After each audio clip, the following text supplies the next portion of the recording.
Film diawali dengan memperlihatkan sekelompok pasukan khusus yang melakukan pelatihan di sebuah gedung kosong. Dalam latihan itu mereka diharuskan mengalahkan satu target, yang mana target tersebut diberi nama Ghost. Dan diberitahu kalau nama Ghost tersebut merupakan sebuah sebutan dari salah satu mantan kelompok penjahat paling bengis yang nantinya akan menjadi target mereka di lapangan.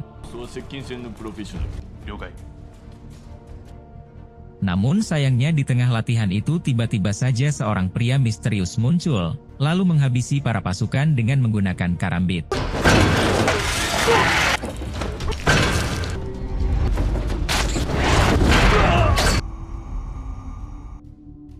Kemudian adegan berpindah kepada seorang gadis kecil bernama Sachi, yang baru saja pulang sekolah dengan berjalan kaki.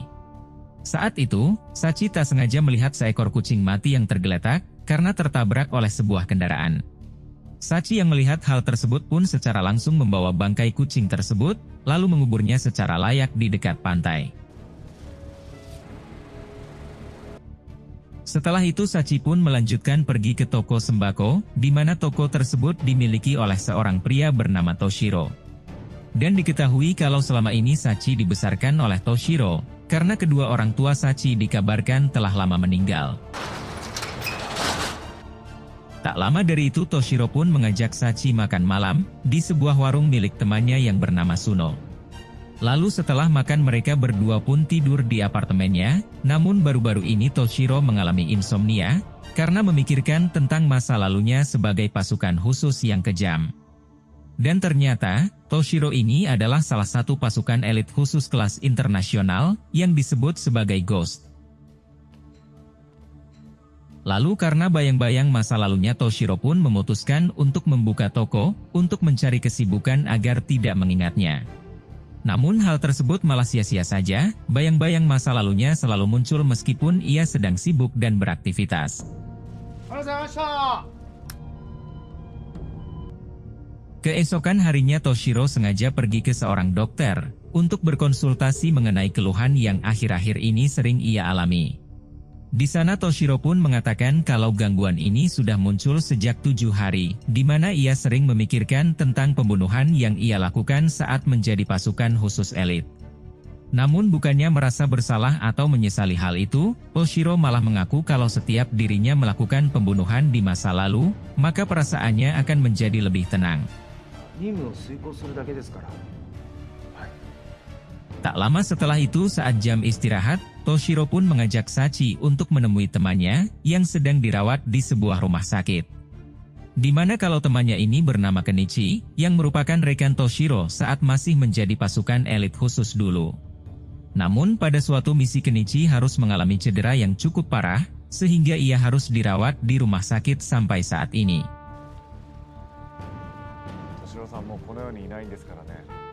Setelah menjenguk teman lamanya, Toshiro dan Sachi pun memutuskan untuk langsung pulang ke apartemennya. Namun saat di tengah jalan Toshiro tiba-tiba merasakan ada yang tidak beres, seolah-olah kalau dirinya sedang mendapat ancaman dari seseorang. Sampai karena hal itulah Toshiro pun menyuruh Sachi untuk pulang lebih dulu, sementara dirinya akan mencari seseorang tersebut.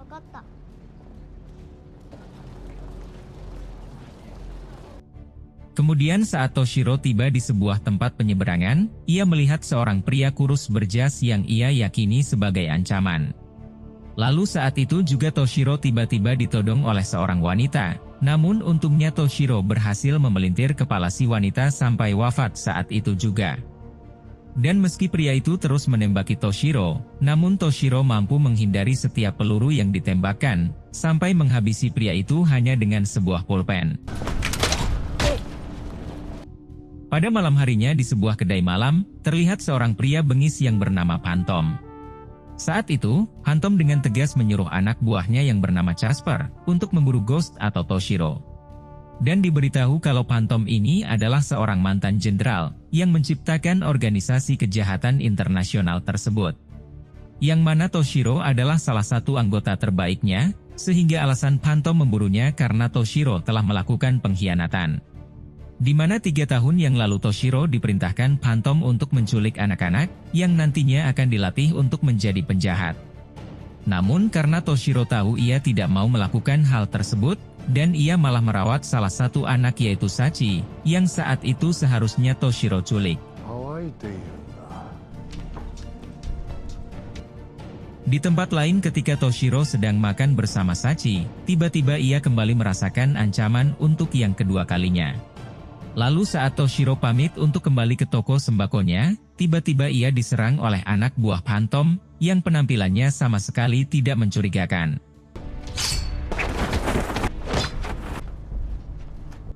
Setelah itu setibanya Toshiro di tokonya, ia kembali didatangi anak buah Phantom, yang kini menyamar sebagai tukang sedot WC. Namun Toshiro yang sangat terlatih dan memiliki teknik membunuh sangat cepat, dengan mudah ia pun bisa menghabisi mereka semua.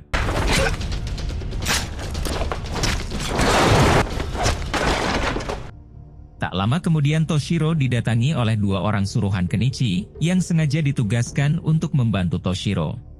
Lalu Toshiro yang mengetahui kalau hari ini dirinya sedang diburu, ia pun memutuskan pergi ke telepon umum untuk menelepon Sachi. Namun ketika Toshiro sampai di telepon umum itu, lagi-lagi ia diserang oleh anak buah Phantom yang menyamar sebagai wanita malam.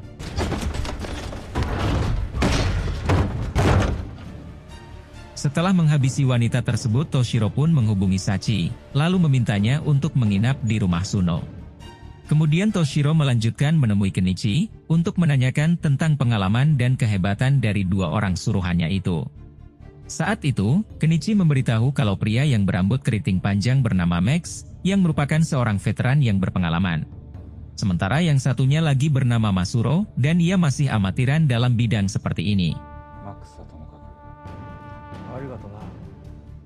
Setelah mendapatkan informasi tersebut, Toshiro pun kemudian pamit, lalu pergi menemui Max dan Masuro.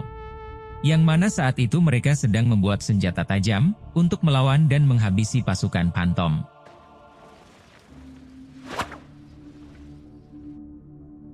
Keesokan harinya Toshiro mendapatkan telepon dari Suno, yang mengabarkan bahwa ia telah kehilangan Sachi sejak tadi pagi. Namun Toshiro yang mendapat kabar itu malah terlihat sangat santai, lalu memberitahu Suno kalau Sachi sedang bersama dirinya. Dan hal itu tentu saja membuat Max serta Masuro menjadi sangat bingung, karena sebenarnya Sachi tidak ada di sini alias tidak bersama Toshiro. Lalu Toshiro pun kemudian mengungkapkan bahwa Sachi telah diculik oleh Phantom, dan ia tahu karena telah menanamkan chip GPS di pakaian Sachi. Sehingga karena itulah Toshiro juga sudah mengetahui keberadaan Sachi, yang kini berada di markas rahasia Phantom. Keesokan harinya mereka bertiga pun pergi ke markas Phantom, yang letaknya berada di tengah hutan. Namun sebelum ke sana Toshiro menginstruksikan kepada Max dan Masuro, untuk menuju ke markas dengan menyelinap melalui sisi kanan. Sementara Toshiro sendiri, ia akan memancing perhatian anak buah Phantom yang berjaga di tengah hutan.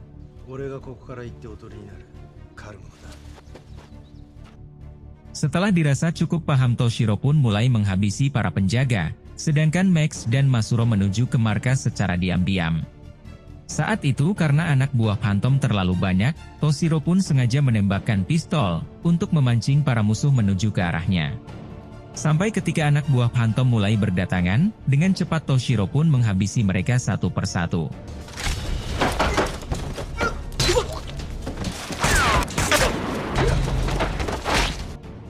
Di balik itu Max dan Masuro memutuskan untuk membantu Toshiro dengan mengambil alih senjata hingga menembaki mereka.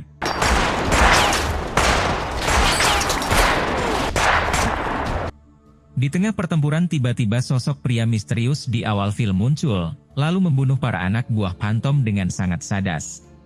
Ternyata, sosok pria misterius itu adalah salah satu anak buah Phantom bernama Abyss Walker, yang memiliki keterampilan membunuh sama seperti Toshiro. Namun kedatangan Abyss ini bukan untuk membantu Toshiro, melainkan untuk memburu Toshiro karena sudah tidak lagi satu visi dengannya. Sementara itu Max dan Masuro memutuskan untuk berpencar, dengan maksud agar bisa menghabisi lebih banyak musuh. Namun begitu Masuro berpisah dengan Max, ia pun harus dihadapkan dengan Casper yang menyerangnya dengan sebuah parang. Sampai meskipun Casper ini hanya seorang bocil FF top up, namun keterampilannya dalam membunuh sangatlah baik. Bahkan Masuro pun dibuat tewas olehnya, sehingga setelah itu kini ia harus menghadapi Toshiro.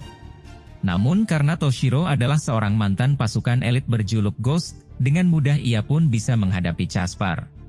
Sampai karena Casper yang sudah sangat terpojok pun memutuskan untuk mengakhiri hidupnya sendiri, dengan sebuah bom yang sebelumnya sudah disiapkan. Namun sayangnya bom tersebut tidak bisa meledak, karena Toshiro sudah lebih dulu mengendalikan kabel pemicunya. Setelah itu Toshiro kembali menghadapi sisa-sisa anak buah Phantom, lalu setelah itu ia harus berhadapan dengan Abyss, yang secara langsung menantang Toshiro untuk bertarung. Namun saat itu Toshiro menghiraukan tantangan Abyss, lalu memilih pergi ke markas untuk menyelamatkan Sachi. Sampai ketika di dalam markas Toshiro pun kembali melawan anak buah Phantom, sampai menemukan Sachi yang keadaannya baik-baik saja. Setelah menemukan Sachi, Toshiro pun harus meninggalkannya, karena ia harus mengakhiri semuanya dengan menghabisi Phantom. Lalu Toshiro pun bergegas ke ruangan yang lain, dan ia harus menghadapi puluhan anak buah Phantom yang tersisa.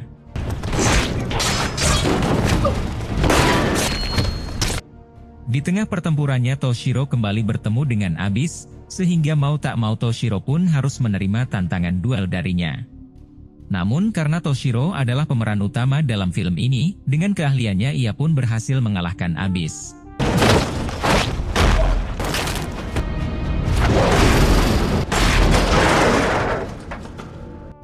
Setelah mengalahkan Abyss, Toshiro pun bertemu dengan Phantom, namun saat itu Phantom malah menggunakan bisikan-bisikan resah untuk mempengaruhi Toshiro.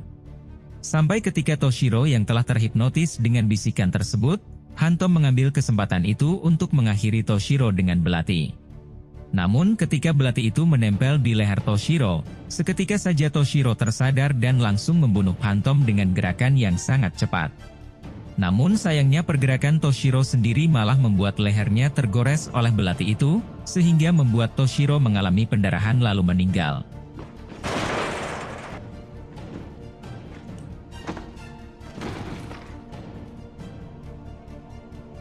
Beberapa hari setelah itu ketika Sachi dan Max pergi ke pantai, tempat di mana Sachi mengubur kenangan milik Toshiro, kita bisa menyimpulkan kalau Toshiro benar-benar tidak selamat dalam pertarungan terakhirnya.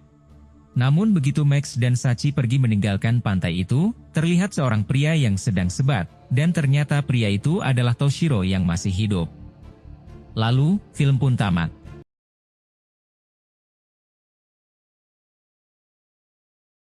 Film diawali dengan memperlihatkan situasi sesudah pembantaian dari salah satu kelompok gangster yang telah dihabisi oleh seorang pembunuh bayaran. Sampai karena perbuatannya itu sang pembunuh bayaran yang bernama Lunch ini harus divonis penjara selama 15 tahun. Setelah bebas, Lunch memutuskan untuk pensiun dari pekerjaannya sebagai pembunuh bayaran dan memilih untuk bekerja sebagai tukang las. Namun ia tetap selalu waspada, karena kelompok gangster yang dia bunuh 15 tahun yang lalu pasti masih menyimpan rasa dendam kepadanya. Dan karena hal itulah, kini Lance selalu membawa sepucuk pistol yang selalu ada di sampingnya. Kemudian adegan berpindah kepada seorang pria bernama Gregor. Ia adalah teman dekat dari Lance, dan diketahui bahwa dia ini adalah ketua mafia narkoboy yang berkamuflase sebagai penjual roti.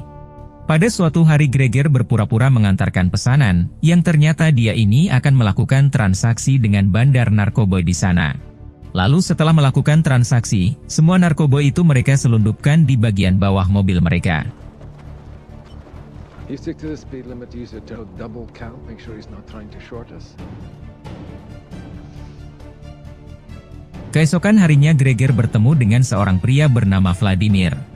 Vladimir sendiri adalah ketua gangster yang 15 tahun yang lalu, anak buahnya itu pernah dihabisi oleh Lance. Sementara tujuan Vladimir ingin bertemu dengan Gregor, yaitu untuk memberitahu jika teman Gregor alias Lance sudah bebas dari penjara.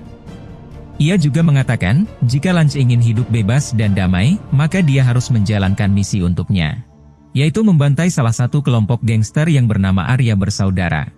The Aryan Brotherhood. Selain itu, dari foto itu juga diketahui bahwa saat di penjara Lance sempat bergabung dengan kelompok Arya, dan terlihat dari tato Nazi yang ada di dadanya. Dan jika Lance berhasil menjalankan misi itu, maka kelompok gangsternya tidak akan menyimpan rasa dendam kepadanya lagi. If they are coming after me, how long do you think? Keesokan harinya terlihat Lance yang hendak pergi ke tempat tato untuk menghapus tatonya. Hal tersebut sengaja Lance lakukan karena saat ini ia benar-benar ingin pensiun dan tidak terlibat lagi dalam dunia kriminal. Namun, saat itu tukang tato itu menolak karena ia tahu dan tidak mau berurusan dengan kelompok Arya. Not sure we can help you with that. Pada malam harinya ketika Lance sedang membeli ciu di sebuah bar, seketika saja ia merasa sangat kagum dengan suara seorang wanita yang sedang bernyanyi di sana. Dan diketahui bahwa wanita yang sedang bernyanyi ini bernama Anna. Thanks. I'm gonna take 5, but stick with it. Ketika Lance pulang dan menuju kamar kontrakannya, terlihat Gregor dan para anak buahnya yang sudah menunggunya. Saat itu Gregor mengatakan bahwa dia disuruh oleh Vladimir untuk membantai kelompok gangster Arya. Dan jika Lance berhasil menjalankan misi itu, maka kelompok Vladimir tidak akan menuntut balas kepadanya. Pada awalnya Lance menolak lalu mengatakan bahwa dia ini sudah pensiun menjadi pembunuh bayaran. Namun, ketika Gregor sudah menyiapkan uang muka, akhirnya Lance pun menyetujuinya. Sampai ketika Gregor sudah pergi datanglah Anna yang ternyata dia ini adalah tetangga Lance sendiri. Good night. Keesokan harinya Lance membobol mobil yang sedang terparkir untuk mendatangi markas Arya. Lalu setelah sampai Lance menunjukkan tato itu ke arah CCTV, sampai gerbang markas itu pun langsung terbuka. Di sana ia disambut oleh para kelompok Arya, yang mana kelompok gangster ini mempunyai ciri khas yang sama, yaitu berkepala botak. Saat itu Lance menjelaskan bahwa kedatangannya kemari hanya untuk bergabung dengan mereka setelah bebas dari penjara. Namun, tak selang waktu lama mereka berbincang, tiba-tiba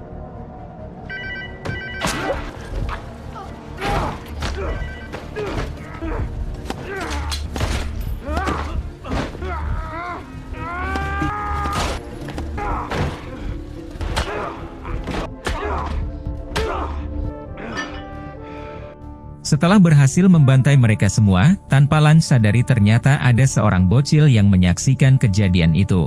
Dan karena Lance merasa bahwa misinya sudah beres, ia pun secara langsung menghubungi Gregor untuk meminta bayarannya. Setelah berhasil menjalani misi itu, Lance pun berencana akan menghapus tato itu dengan setrika.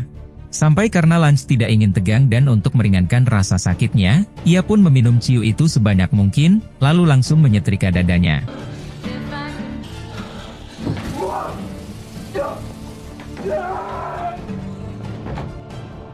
Setelah sadar ternyata Lance ini sudah pingsan selama 12 jam. Saat itu Lance memutuskan untuk meninggalkan kota itu dan memulai hidup baru di kota lain. Namun, ketika ia akan pergi, tanpa sengaja ia melihat Anna yang saat itu sedang dalam kondisi mabuk berat. Kemudian Lance pun membawa Anna ke kamarnya, lalu Anna bercerita bahwa dia sedang tidak baik. Dan diketahui bahwa Anna ini seorang anak yatim piatu yang sejak kecil selalu mencari makan dengan bernyanyi dari kafe ke kafe yang lain. Sampai karena Lance merasa iba kepada Anna, ia pun memberikan kotak musik miliknya lalu langsung pergi dari sana. Tak lama setelah itu, Anna yang merasa suka dengan barang pemberian Lance, berniat untuk mengucapkan rasa terima kasihnya secara langsung. Namun, ketika Anna menghampiri kamar Lance ternyata Lance sedang tidak ada, sampai Anna harus meninggalkan selembar kertas yang berisi pesan di depan pintu. Di tempat lain ketika Gregor sedang di toko rotinya, ia kembali didatangi oleh Vladimir, yang saat itu mengatakan jika Lance meninggalkan seorang saksi saat menghabisi kelompok Arya. Saat itu Vladimir merasa sangat takut jika Lance akan tertangkap oleh polisi, sehingga namanya akan ikut terseret dalam kasus pembunuhan tersebut. Dan meskipun Gregor sudah meyakinkan Vladimir bahwa Lance tidak akan tertangkap, namun Vladimir tetap sangat khawatir. Sampai Vladimir pun menyuruh Gregor untuk membunuh Lance, atau jika tidak nyawa istrinya sendiri yang akan menjadi taruhannya. Put your dog down and anyone associated. Karena istrinya mendapat ancaman, Gregor pun mengerahkan anak buahnya untuk memburu Lance. Sampai ketika mereka tiba, mereka pun membagi tugas, di mana hanya 2 orang yang akan masuk ke dalam, dan 2 orang lagi akan berjaga di luar. Lalu setelah sampai di depan kamar Lance, kedua anak buah itu pun menemukan pesan itu, dan langsung masuk secara paksa karena mereka yakin tak lama lagi Lance akan segera pulang. Sementara itu, salah satu dari mereka akan pergi menuju ke tempat yang tertulis di pesan itu untuk membunuh Anna, karena mereka mengira jika Anna adalah orang terdekat Lance. Tak lama setelah itu ketika Lance sudah pulang dan akan masuk ke dalam kamarnya, ia dihajar habis-habisan oleh kedua anak buah Gregor. Saat itu sebelum mereka membunuh Lance, Gregor menelpon untuk menyampaikan permintaan maafnya.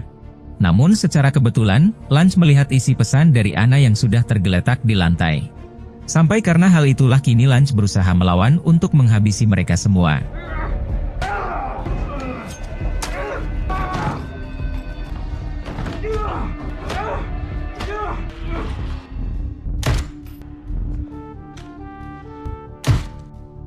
Setelah 2 temannya berhasil Lance habisi, kini yang tersisa 2 orang yang bernama Malik dan Peter. Saat itu ketika Malik sudah mengantarkan Peter di sebuah kafe yang dimaksud, ia pun langsung kembali ke lokasi semula. Dan di sana, karena kedua temannya itu tidak mengabarinya, ia pun mencoba menelepon mereka, namun teleponnya itu tidak pernah diangkat. Sampai karena merasa curiga Malik pun mencoba masuk, dan menemukan jika kedua temannya itu sudah tewas. Kemudian Malik pun langsung menelpon Gregor untuk melaporkan bahwa Lance berhasil kabur. Lalu, Gregor yang merasa jika anak buahnya tidak becus, ia pun memutuskan untuk turun tangan, lalu meminta izin kepada istrinya bahwa dia sedang ada urusan mendadak.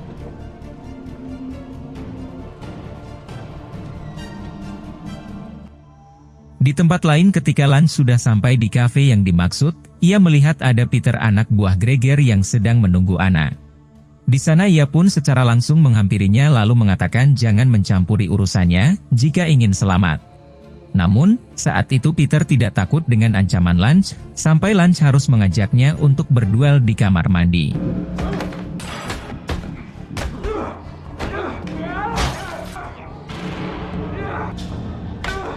Di sisi lain Anna yang merasa penasaran dengan apa yang sedang dilakukan oleh Lance, memberanikan diri untuk melihat ke dalam. Di sana Anna tidak menyangka jika Lance yang terlihat pendiam ternyata seseorang yang sangat brutal dalam membunuh orang. Lalu saat itu Lance menjelaskan bahwa dia terpaksa menghabisinya untuk melindungi dirinya, lalu menyuruh Anna agar segera menghubungi polisi. Namun, ketika Anda hendak menelpon polisi, tiba-tiba setelah berhasil menangkap Anna, Gregor menyuruh Malik untuk menelpon Lance, lalu setelah itu dia harus membunuh Anna. Saat itu Malik pun secara langsung menghubungi Lance untuk mendengarkan suara Anna. Dan sesuai perintah dari Gregor, Malik pun harus menghabisinya saat itu juga.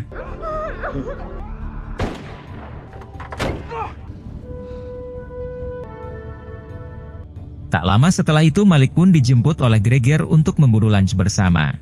Namun, tiba-tiba Lance menelpon Gregor, lalu mengatakan bahwa ia menantang mereka semua di tempat yang sudah dijanjikan. Dan tak membutuhkan waktu lama, ketika anak buah Gregor sampai di lokasi terlebih dahulu, tiba-tiba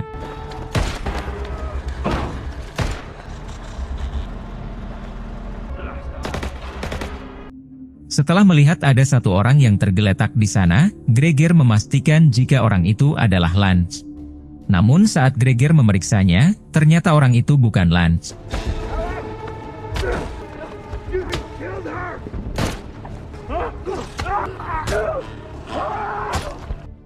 Setelah menghabisi semua anak buah, kini yang tersisa hanya Gregor yang saat itu masuk ke dalam pabrik kosong.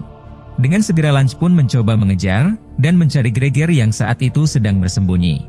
Namun, ketika Lance sedang lengah, Gregor berhasil menembaknya, begitu juga sebaliknya.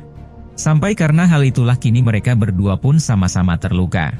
Namun, saat itu Gregor kehabisan peluru sehingga Lance dengan cepat menghabisinya saat itu juga.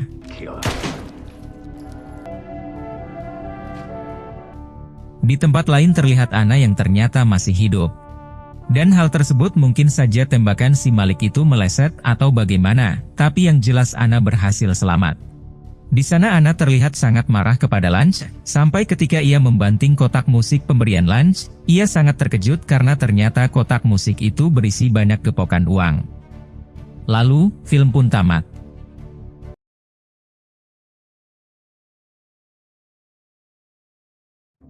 Di awal film kita diperlihatkan kepada 3 orang yang sedang berburu di hutan. Salah satu dari mereka yang bernama Del kemudian berpisah untuk mengejar buruannya yang lepas. Namun, saat Del sedang membidiknya, tiba-tiba datang seorang pria murka bernama Ryan yang secara langsung menghabisi Del.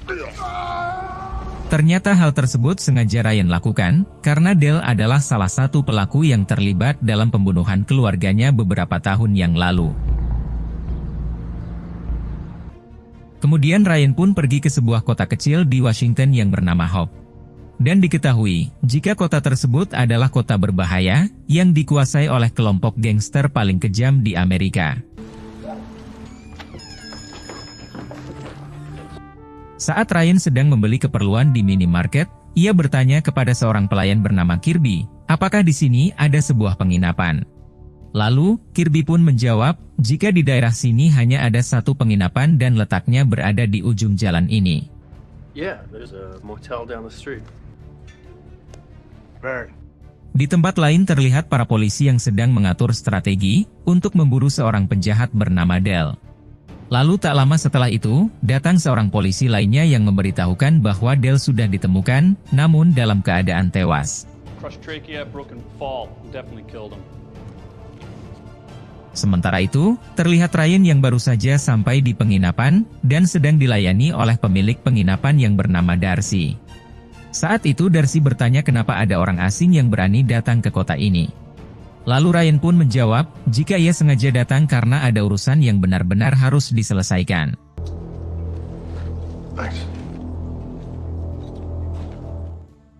Kemudian adegan berpindah ke beberapa tahun yang lalu. Saat itu, Ryan yang merupakan seorang pasukan khusus paling disegani, sedang mengadakan acara pesta bersama keluarganya. Namun ketika mereka sedang asyik berpesta, tiba-tiba ada sekelompok gangster yang langsung membantai mereka di sana. Para gangster yang dipimpin oleh seorang pria bernama Drake ini, sengaja menghabisi keluarga pasukan khusus yang telah berani berurusan dengan mereka di masa lalu.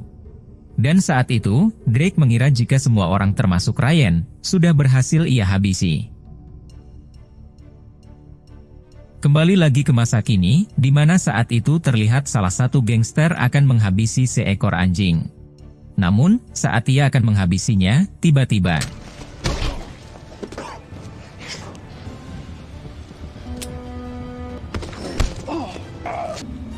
tak lama setelah Ryan melumpuhkannya, datang kelompok gangsternya yang secara langsung menghampiri Ryan. Di sana juga terlihat Drake, yang ternyata seorang ketua dari kelompok gangster paling ditakuti itu. Dan saat itu Drake sudah lupa dengan wajah Ryan dan peristiwa waktu itu, serta memilih mengabaikan Ryan karena ada urusan penting yang harus diselesaikan. Namun, Drake menyuruh saudara kandungnya yang bernama Rexo untuk mengawasi Ryan selama Ryan berada di kota ini. Tak lama setelah itu, terlihat Drake yang dihampiri oleh Rexo. Di sana Rexo mengatakan jika ada pemilik klub yang tidak mau membayar japrem dan sekarang sudah ada di markas. Lalu Drake pun langsung mendatangi orang tersebut dan mengajaknya berduel 1 lawan 1. Dan jika orang tersebut menang, Drake bersedia melepaskannya dan tidak usah membayar japrem lagi selamanya.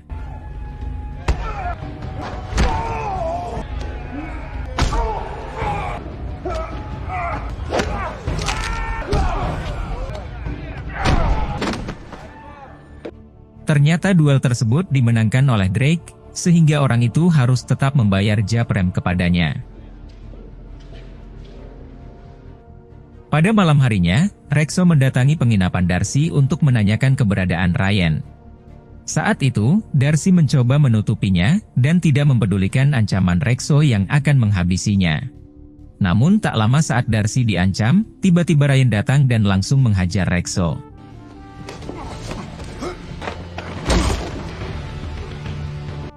Saat itu Darcy mengatakan jika orang yang Ryan hajar adalah saudara dari ketua gangster paling kejam. Namun, Ryan tidak memperdulikannya, lalu langsung mengikat Rexo di atas mobil yang tepat di tempat pembuatan barang haram milik Drake. Alright, check this out, man.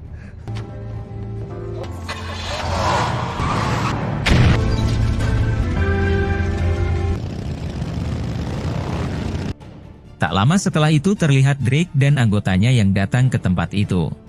Di sana Drake sangat murka setelah mengetahui jika saudara kandungnya telah tewas dengan cara yang sangat mengenaskan.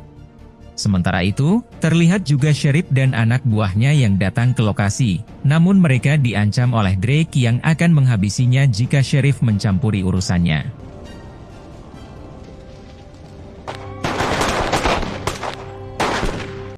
Keesokan harinya terlihat Ryan yang sedang mengawasi para gangster yang akan melakukan pengiriman narkoboy ke sebuah tempat. Lalu, saat mereka sedang di perjalanan, Ryan pun mulai melakukan aksinya. Start walking. Fucker!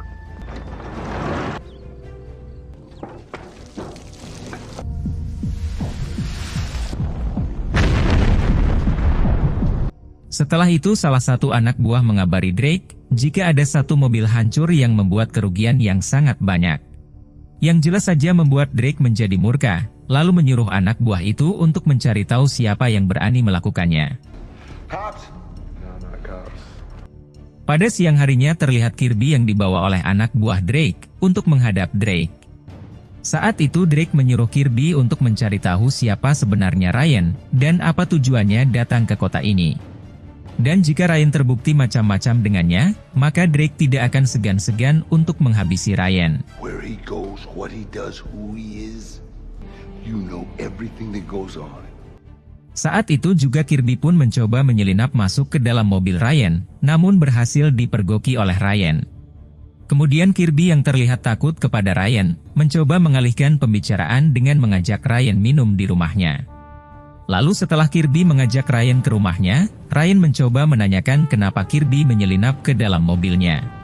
Sampai akhirnya Kirby pun mengaku jika ia diperintah oleh Drake untuk mencari tahu siapa Ryan dan apa tujuannya datang ke kota ini. Namun di sela-sela perbincangan mereka, tiba-tiba salah satu anggota Drake datang sampai perkelahian pun terjadi.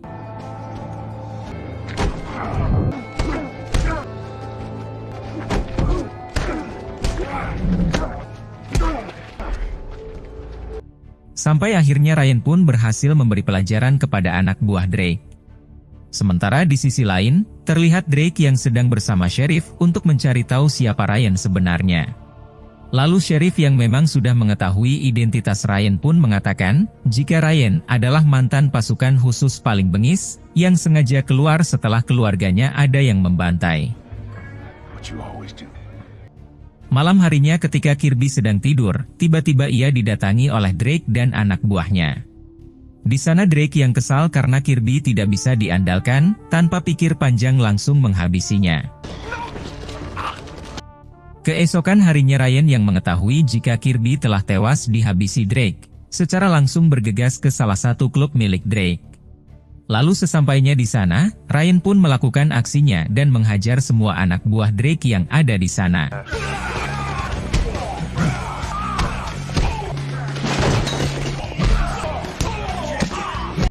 Setelah menghabisi anak buah Drake yang ada di sana, Ryan pun memasukkan salah satu anak buah ke dalam bagasi, lalu menaruhnya di depan markas Drake. Lalu setelah Drake mengetahuinya, ia pun secara langsung mengumpulkan semua anak buahnya yang lain, untuk menyiapkan amunisi untuk menghabisi Ryan.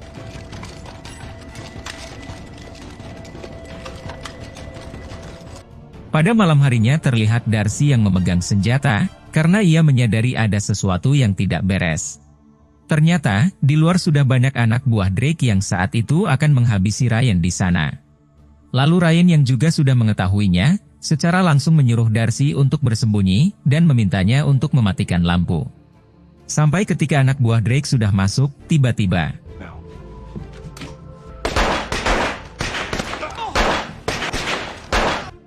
setelah lampu dinyalakan, ternyata Ryan berhasil menghabisi anak buah Drake yang masuk. Namun saat Ryan mengajak Darcy untuk pergi dari sana, tiba-tiba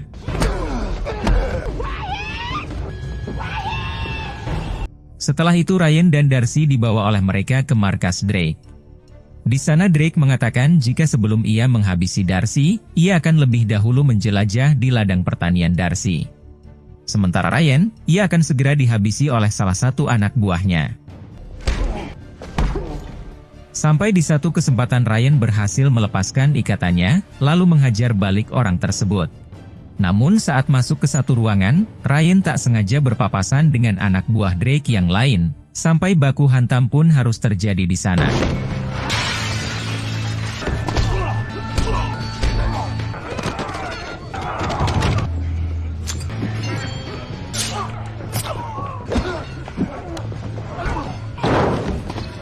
Sampai pada akhirnya Ryan pun kembali berhasil mengalahkan mereka satu persatu.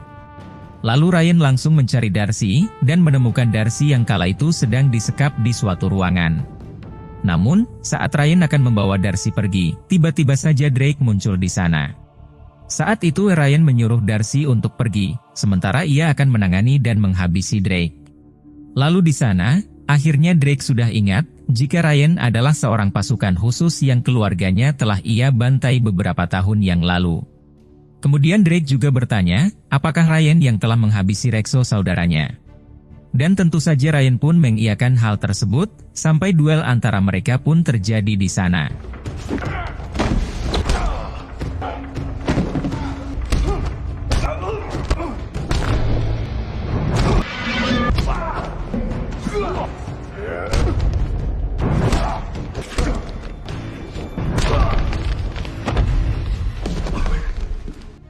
Sampai pada akhirnya Ryan pun berhasil mengalahkan Drake, sang ketua gangster yang sangat kejam itu. Namun, ketika Ryan lengah karena mengira Drake sudah tewas, tiba-tiba beruntung ada seorang FBI yang berhasil menembak Drake, sehingga Drake tak sempat menghabisi Ryan. Ternyata saat itu, pemerintah telah mengirim beberapa FBI untuk membantai kelompok Drake yang selalu melakukan kejahatan di kota itu. Lalu, film pun tamat.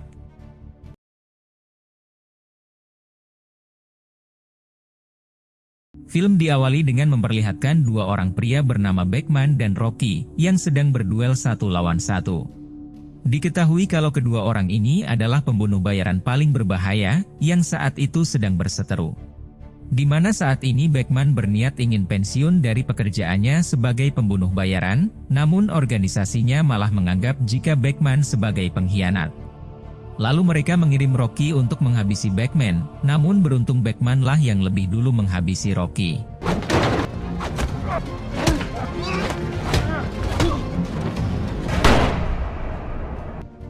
Setelah terpaksa menghabisi rekannya sendiri, Beckman pun segera pergi dari sana sambil membawa tas yang penuh dengan uang. Lalu saat di perjalanan, Beckman yang sedang terluka pun tanpa sengaja melihat sebuah gereja, sampai ia memutuskan untuk singgah di gereja tersebut. Dan beruntung sang pendeta di sana berbaik hati menolong Beckman, meskipun ia tahu kalau Beckman bukanlah orang baik. God, what happened? I need help.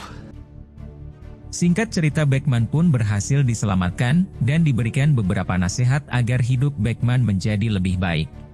Sampai karena hal itulah kini hati Beckman pun terketuk, dan ia memutuskan untuk menjadi pelayan Tuhan dengan mengabdi pada gereja tersebut. Bahkan Beckman juga rela membakar semua uang haram dari hasil keringatnya selama ini sebagai pembunuh bayaran. Hari demi hari pun terus berlalu, dan ternyata sang pendeta yang bernama Robert ini mengidap suatu penyakit yang sangat parah. Kemudian Robert juga membuat sebuah pengakuan kepada Beckman, bahwa dulunya Robert juga seorang pembunuh bayaran kejam yang memutuskan untuk tobat dan memilih menjadi seorang pendeta. Lalu sebelum meninggal, Robert meminta agar Beckman mengikuti jejaknya sebagai pendeta di gereja tersebut. Sampai Beckman pun berjanji bahwa ia akan meneruskan perjuangan Robert dalam melayani Tuhan dan menjadi seorang pendeta. Oh, I thought I could make things right.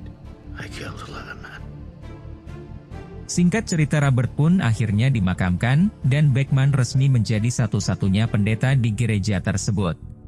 Sampai hari demi hari Beckman pun mulai mendapat banyak perhatian dari para jemaat di gereja, terutama cara berkhotbahnya yang sangat menenangkan hati. God saw that his people were safe, and he sent the chariots after Moses. Pada malam harinya saat Beckman sedang berbincang dengan pelayan gereja bernama Sarah, tiba-tiba ia mendengar suara seorang wanita yang meminta tolong.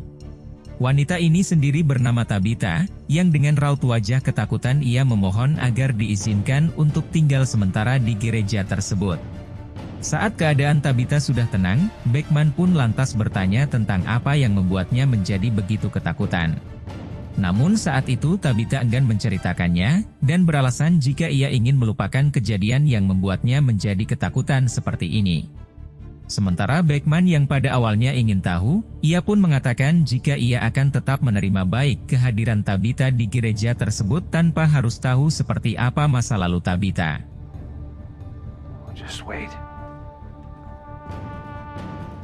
Singkat cerita, 3 bulan pun telah berlalu, dan kini Tabitha telah menjalani hidup yang jauh lebih baik dibandingkan dengan masa lalu.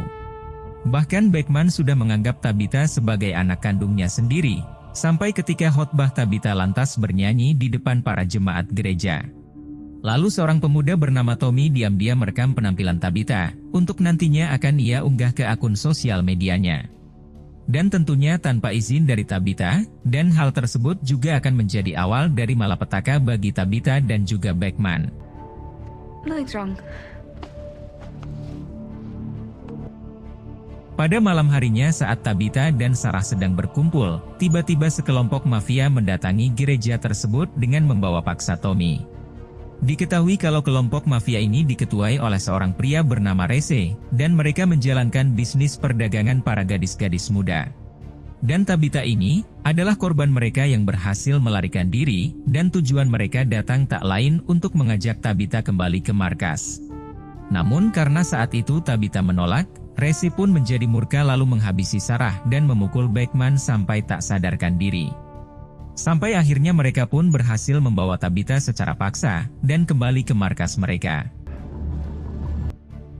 Keesokan harinya terlihat Tommy yang meminta maaf kepada Beckman, sebab karena kelancangannya kini Tabitha harus menanggung akibatnya. Sementara Beckman yang memang sudah menganggap Tabitha sebagai anak kandungnya sendiri, ia pun memutuskan untuk turun tangan menyelamatkannya. Dan dengan terpaksa Beckman juga menghubungi rekannya di organisasi, untuk meminta perlengkapan senjata untuk melawan kelompok mafia dari Rese. I need an address and weapons. Singkat cerita, setelah Beckman mendapatkan senjata dan info salah satu keberadaan anak buah Rese, Beckman pun segera bergegas ke sana. Lalu sesampainya di sana Beckman pun langsung menanyakan keberadaan Rese, namun tidak ada satupun dari mereka yang mau buka mulut. Bahkan mereka berusaha melakukan perlawanan, sampai dengan terpaksa Beckman pun kembali membrutal seperti dulu lagi.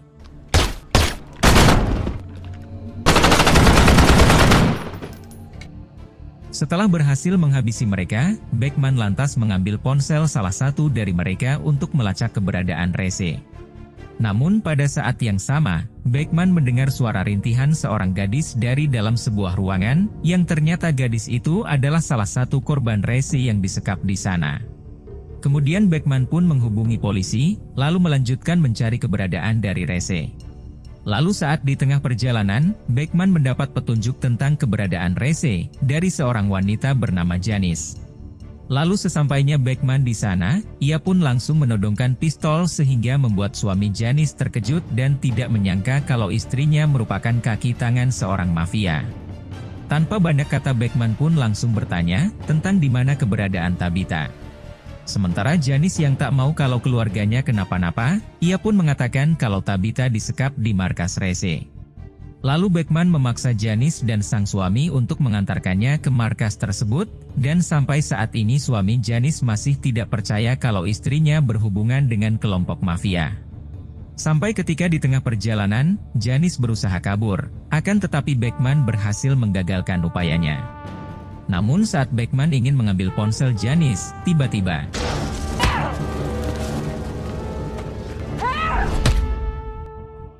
saat tersadar Beckman sudah berada di ruang bawah tanah, dan sudah dalam keadaan terikat. Ternyata Beckman tidak sendiri, karena saat ini ia sedang disekap bersama seorang gadis yang akan diperjualbelikan. Lalu tak lama kemudian Janice pun turun ke bawah, dan akan mulai untuk menyiksa Beckman. Namun saat itu Sandra berhasil menusuk Janice dari arah belakang, sampai Janice berusaha kembali ke atas untuk mengambil senjata.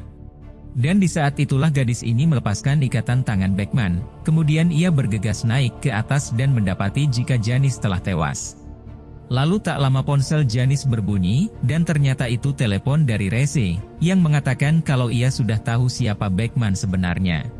Namun Beckman yang memang seorang mantan pembunuh bayaran, ia mengatakan kalau dirinya akan datang untuk menghabisi Rese, dan seluruh anggotanya yang terlibat dalam penculikan Tabitha. Tak lama setelah itu Beckman menyuruh gadis tersebut untuk menghubungi polisi, sementara dirinya akan melanjutkan pencarian. Lalu Beckman mendapat sebuah pesan yang mengabarkan kalau Rese telah membayar organisasinya untuk memburu Beckman. Dengan kata lainnya, sekarang Beckman tidak hanya berhadapan dengan kelompok mafia Rese saja, tetapi juga harus berhadapan dengan sesama pembunuh bayaran dari organisasinya sendiri. Setelah itu Beckman bergegas menuju ke rumah Tommy untuk menyelamatkannya karena ia tahu anggota organisasinya akan membantai Tommy. Namun sesampainya di tempat Tommy, Beckman malah disambut dengan tembakan dari kedua pembunuh bayaran yang merupakan pasangan suami istri.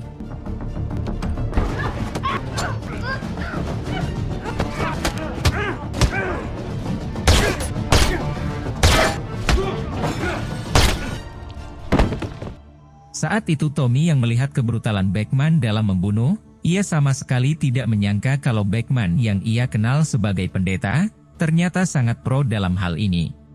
Lalu Tommy yang memang sangat takut memutuskan untuk kabur, namun Beckman mengejarnya dan meyakinkan Tommy untuk ikut dengannya.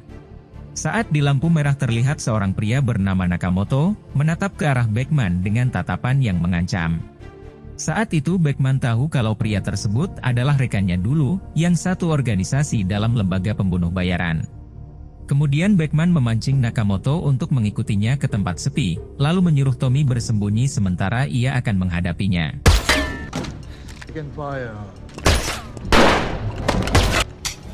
Setelah sama-sama kehabisan amunisi, akhirnya kedua pembunuh bayaran handal ini saling baku hantam dengan tangan kosong. Namun Beckman yang memang sudah sangat kelelahan, pada akhirnya ia pun berhasil ditumbangkan oleh pembunuh bayaran itu. Sampai karena ia mengetahui kalau Beckman sudah insyaf, ia pun memutuskan untuk tidak menghabisinya. Tak lama setelah itu Beckman menitipkan Tommy kepada seorang rekannya yang juga sudah pensiun. Lalu tanpa sengaja Beckman melihat seorang wanita bernama Rahel, yang merupakan seorang hacker yang pernah bekerja untuk organisasinya. Namun saat itu Rahel yang tahu akan kebrutalan dari Beckman, ia pun malah memilih untuk kabur karena tidak ingin berurusan dengannya. Sementara Beckman yang saat itu berusaha mengejarnya, tanpa sengaja malah membawanya bertemu dengan sekelompok mafia. Dan sialnya lagi, ketua mafia itu kenal dengan Beckman, dan ia juga tahu kalau saat ini siapapun yang dapat membunuh Beckman akan mendapat imbalan yang sangat mahal.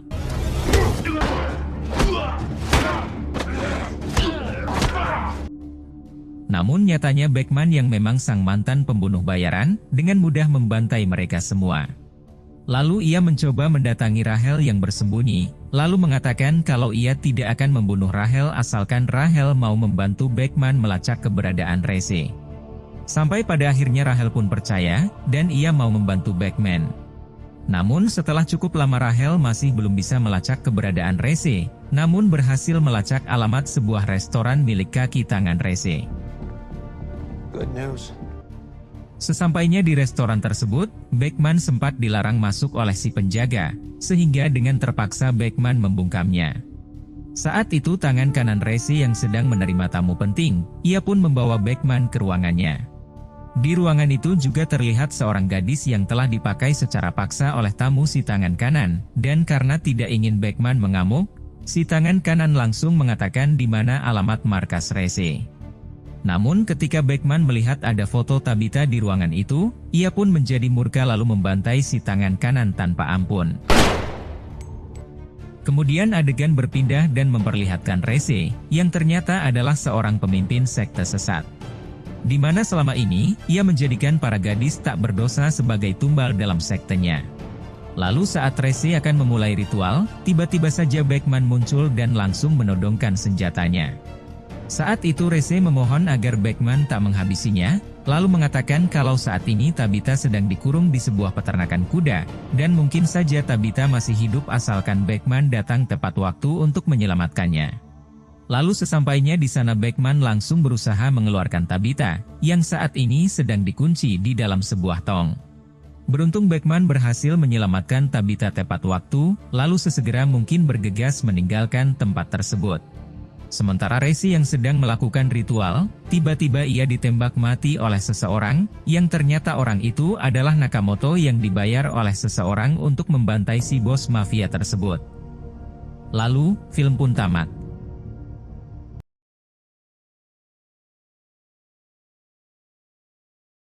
Film diawali dengan memperlihatkan sekelompok teroris yang menyerang dan menyandera beberapa orang di sebuah pertunjukan. Di balik itu terlihat juga sekelompok pasukan khusus, yang baru menerima kabar dan mereka pun secara langsung menuju ke TKP. Di sana, seorang komandan yang bernama John memerintahkan anak buahnya yang bernama Matteo, untuk menunggu aba-abanya terlebih dahulu sebelum mereka beraksi.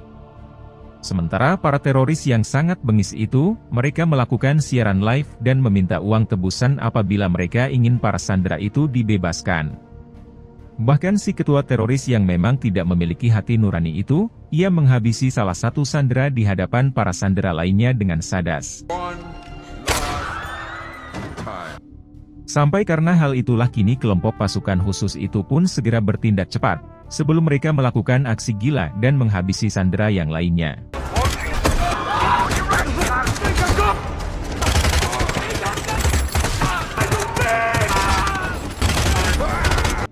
Beruntung kelompok pasukan khusus itu pun berhasil menghabisi semua teroris, meski dalam serangan tadi mereka sempat kewalahan.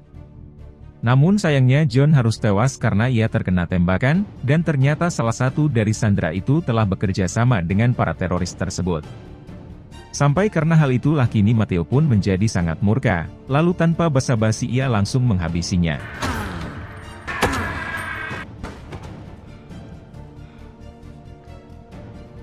5 tahun kemudian kini terlihat Matteo yang sudah pensiun, dan sekarang ia lebih memilih untuk bekerja sebagai tukang kayu. Namun meski begitu Matteo selalu mengingat masa-masa saat ia bersama dengan John, dan juga keluarga John di mana John memiliki istri dan seorang putri yang masih kecil. Keesokan harinya Matteo pun memutuskan untuk berhenti bekerja di tempat itu, hingga ia diberikan uang pesangon oleh seorang mandor. Dan ternyata hal tersebut sengaja Matteo lakukan, karena ia berencana akan menemui istri John yang saat ini tinggal di luar kota. Di tempat lain kita diperlihatkan kepada beberapa Interpol, yang saat itu berhasil menangkap sekelompok penyelundup barang haram. Dan diberitahu kalau Interpol wanita ini bernama Shira, sementara rekannya yang sangat tampan ini ia bernama Fisher. Fuck up! Come on. Tak lama saat mereka sedang menginterogasi ketua dari penyelundup barang haram itu, terlihat seseorang yang sedang memantau dan memfoto mereka. Bahkan, seseorang itu juga langsung menghubungi bosnya yang bernama Gabriel, untuk memberitahu kalau barang haram itu tidak akan sampai, karena sudah diketahui dan disita oleh Interpol.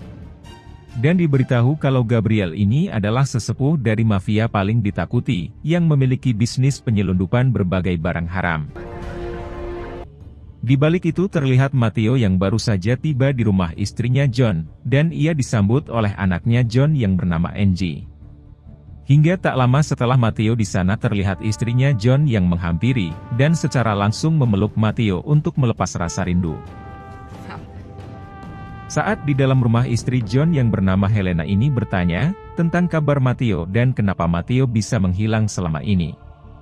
Lalu saat itu Matteo menjawab kalau hal tersebut karena ia sudah kehilangan John, sang atasan yang sudah ia anggap seperti saudara kandungnya sendiri. Sampai karena hal itulah kini Helena pun kemudian bercerita, kalau dirinya sekarang sudah menikah lagi dengan seorang pria, karena waktu 5 tahun menjanda tentu bukanlah hal yang mudah. Bahkan Helena juga menawarkan Matteo untuk tinggal sementara di rumahnya, karena ia tahu kalau Matteo baru tiba dan pasti belum punya tempat tinggal di kota ini. Sementara Matteo sendiri, ia pun dengan senang hati menerima tawaran tersebut, yaitu untuk tinggal sementara di rumahnya Helena. Di tempat lain terlihat Gabriel yang menemui para anak buahnya, untuk membahas tentang barang haram yang telah disita oleh Interpol kemarin. Lalu di sana Gabriel juga mengatakan kalau bisnisnya saat ini sedang berantakan, dan hal tersebut karena penyelundupannya sering digagalkan oleh Interpol dan aparat hukum lainnya. Kemudian kembali lagi ke rumah Helena, dan di sana terlihat suami Helena yang bernama Paulo, yang saat itu baru saja pulang dari kerjanya. Saat itu Helena pun lantas menceritakan tentang keberadaan Matteo, sahabat dekat dari almarhum suaminya dulu yang sengaja datang untuk bersilaturahmi. Sementara Paulo yang mendengar itu ia pun tidak masalah akan hal itu, dan ia juga mengizinkan Matteo untuk tinggal sementara bersama mereka. Lalu Paulo juga menghampiri Matteo untuk berbincang sekaligus berkenalan, hingga Matteo berterima kasih karena Paulo telah sudi mengizinkannya untuk tinggal di rumahnya. Sampai tak lama setelah perkenalan itu kini Paulo pun masuk ke dalam kamar, lalu melepas lelahnya dengan menancapkan rudalnya kepada Helena. Keesokan harinya saat Paulo sedang berada di kantornya, terlihat Gabriel yang datang untuk menanyakan tentang uangnya yang ia titip untuk investasi. Ternyata, Paulo ini adalah seorang master investasi yang amat sangat handal, namun sayang saat menggunakan uang Gabriel ia malah salah prediksi. Di mana semua uang Gabriel telah hangus karena Paulo telah salah membaca grafik trading, dan di sini Paulo tidak berani memberitahukan hal tersebut kepada Gabriel. Namun saat itu Paulo berjanji kalau uang itu akan ia kembalikan minggu depan, hingga Gabriel memegang janji Paulo dan ia pun segera pergi dari sana. Di tempat lain saat Matteo sedang memanfaatkan kayu yang tidak terpakai, ia pun dihampiri oleh Helena untuk mengajaknya berjalan-jalan. Mereka pun pergi ke sebuah wahana ayunan yang berada di atas gedung, dan setelah di sana Matteo juga diajak untuk bermain ayunan bersama oleh Angie. Sampai mulai dari sinilah kini kedekatan antara Matteo dan Angie pun menjadi semakin dekat, tidak asa-asa layaknya seperti seorang ayah dan anak. Sesampainya di rumah terlihat Paulo yang nampaknya sedang sangat bimbang, memikirkan masalah uang yang ia janjikan kepada Gabriel. Namun saat itu Paulo juga tidak berani menceritakan masalahnya itu kepada Helena, karena ia tidak mau kalau Helena terlibat dalam kebingungannya.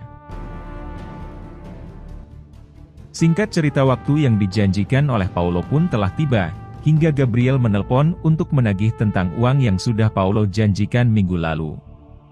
Namun sayang Paulo yang memang masih belum mendapatkan dana talang, ia mengatakan kalau ia belum bisa memberikan uang itu saat ini.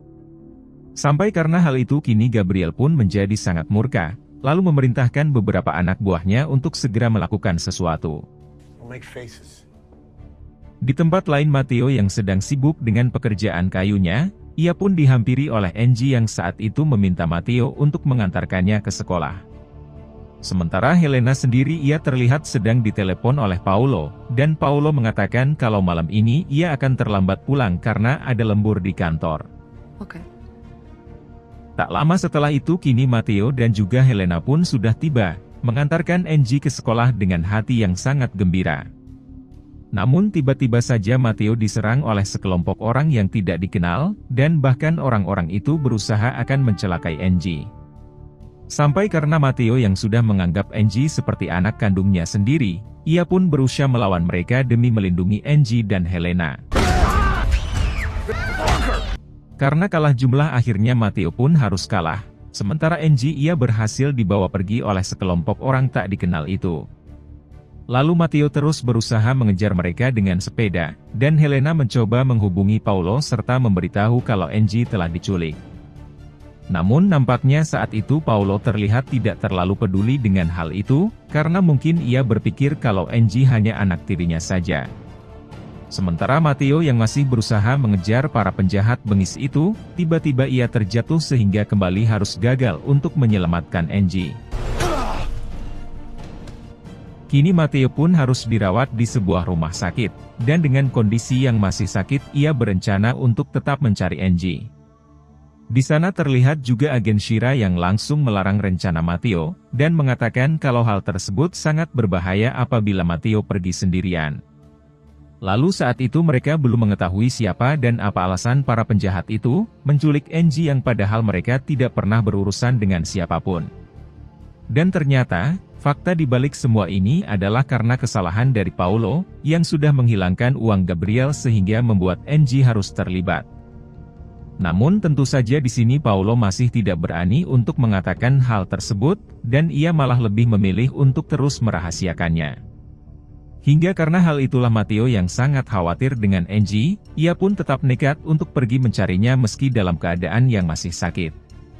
Sementara Angie sendiri, kini ia sudah berada di markas Gabriel, dan Gabriel mengatakan kalau ia akan melepaskannya apabila ayah tirinya sudah memberikan uangnya. Di balik itu terlihat Matteo yang mengambil sebuah koper senjata, milik almarhum John alias atasan sekaligus sahabat dekatnya dulu. Saat itu, tanpa sengaja Paulo mengatakan kalau sebaiknya Matteo berhati-hati, karena musuh yang akan Matteo hadapi sangatlah gagah dan juga berbahaya. Sementara Matteo yang mendengar hal itu tentu saja menjadi sangat heran, hingga bertanya kenapa Paulo bisa mengetahui tentang para penjahat itu sedetail ini. Sampai pada akhirnya kini Paulo pun harus menceritakan semuanya kepada mereka, kalau sebenarnya Angie diculik oleh Gabriel karena ia belum bisa mengembalikan uangnya. Setelah mengetahui itu Matteo pun segera membuka koper senjata itu, dan ia berniat untuk pergi ke markas Gabriel sekarang juga. Namun sebelum itu Paulo mencoba memberitahu dengan menelepon Gabriel, dan mengatakan kalau ia akan memberikan semua uangnya saat ini juga. Sampai setelah itu kini Gabriel pun menyuruhnya untuk membawa uang tersebut ke suatu tempat, hingga dengan cepat Matteo pun segera pergi ke tempat itu. Sesampainya Matteo di tempat yang sudah disebutkan oleh Gabriel, terlihat beberapa anak buah Gabriel yang juga datang ke sana. Saat itu, Matteo mengatakan jika uang mereka kini sudah siap, dan ia meminta mereka untuk menyerahkan Angie sekarang juga. Namun si anak buah itu malah mengatakan kalau ia lupa membawa Angie bersamanya, dan ia hanya menginginkan uang itu tanpa adanya pertukaran. Bahkan Matteo juga ditodong dan diancam akan dihabisi, sehingga pada akhirnya Matteo pun terpaksa harus memberikan semua uang itu. Namun saat mereka mengecek dan akan pergi dari tempat itu, ternyata yang ada di dalam tas itu bukanlah uang melainkan sebuah bom.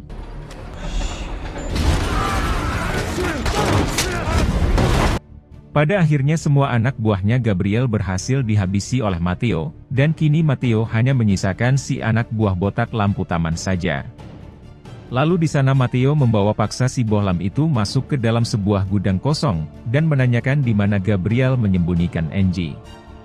Sampai meskipun awalnya si bohlam itu tidak mau memberitahu, namun dengan siksaan dari Matteo, pada akhirnya si anak buah itu pun memberitahunya. Di tempat lain agen Fisher menyuruh Paulo untuk segera turun ke bawah, karena ada suatu hal penting yang ingin ia tanyakan. Namun tak lama setelah itu seorang anak buah Gabriel datang dan menyandera Helena, hingga terjadilah duel antara anak buah Gabriel dengan agen Fisher. Akibat dari duel yang sangat sengit itu, kini agen Fisher pun harus tumbang, sementara Paulo yang mengetahuinya ia hanya sibuk dengan uangnya saja. Bahkan saat Helena sedang melakukan pertolongan kepada agen Fisher, terlihat Paulo yang dengan santai pergi tanpa memperdulikannya. Namun sesampainya di luar ternyata si anak buah Gabriel sudah siaga di dalam mobil Paulo, hingga tanpa basa-basi si anak buah itu langsung menghabisinya. Setelah itu si anak buah segera pergi dengan semua uang itu, hingga agen Shira datang untuk memberikan pertolongan kepada agen Fisher. Lalu tak lama dari itu agen Shira ditelepon oleh Matteo, dan Matteo memintanya untuk segera datang ke markas Gabriel saat ini juga. Di balik itu terlihat Gabriel yang baru saja didatangi oleh si anak buah, yang telah menghabisi Paulo dan berhasil membawa uang itu dari Paulo. Lalu setelah mendapatkan uang itu Gabriel tetap akan menunggu untuk menghabisi Matteo. Namun saat itu Angie mengatakan kalau Matteo lah yang akan menghabisi Gabriel sekaligus para anak buahnya. Sampai tak lama kemudian Matteo yang gagah berani itu pun benar datang, menghabisi semua penjaga demi menyelamatkan Angie yang sudah ia anggap seperti anaknya sendiri.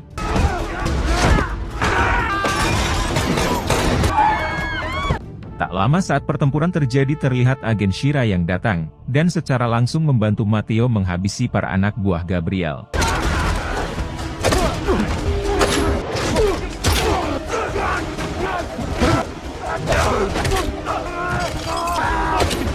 Sampai pada akhirnya mereka pun berhasil menghabisi semua anak buah dari Gabriel, sementara Gabriel dan juga yang lainnya mereka melarikan diri ke atap gedung.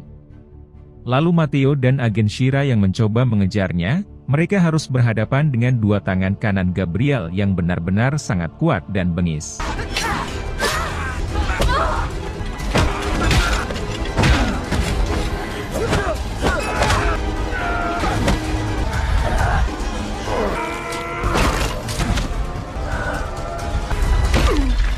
Sampai setelah bersusah payah pada akhirnya mereka pun berhasil menghabisi si tangan kanan, lalu segera pergi untuk menyusul Gabriel yang sedang bersama Angie.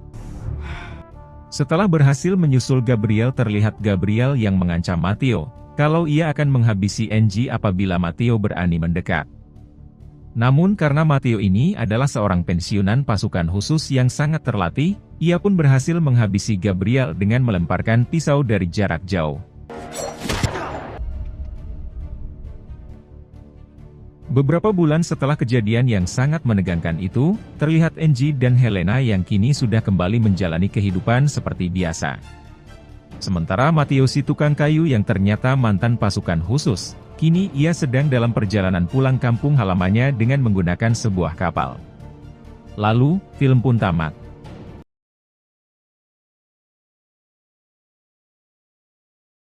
Di awal film kita diperlihatkan kepada sekelompok gangster Yakuza yang sedang mengadakan pertemuan kerjasama. Namun tak lama setelah itu, datang seorang pembunuh bayaran yang dijuluki sebagai The Fable, yang langsung membantai mereka semua.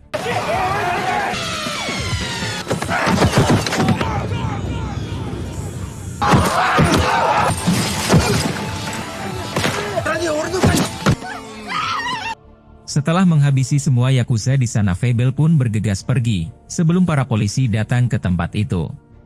Di sana ia dijemput oleh temannya yang bernama Yoko, lalu melanjutkan ke sebuah tempat sebelum akhirnya menuju ke tempat bosnya.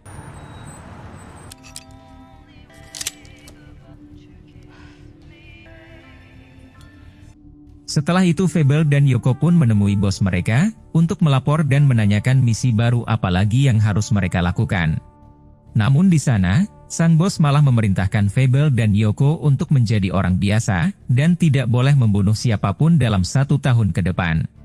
Mereka juga diberi identitas baru sebagai kakak beradik, dan akan ditugaskan ke Osaka untuk berbaur menjadi warga biasa. Dan jika Fable melanggarnya, maka sang bos akan bertindak dan tak segan untuk menghabisinya.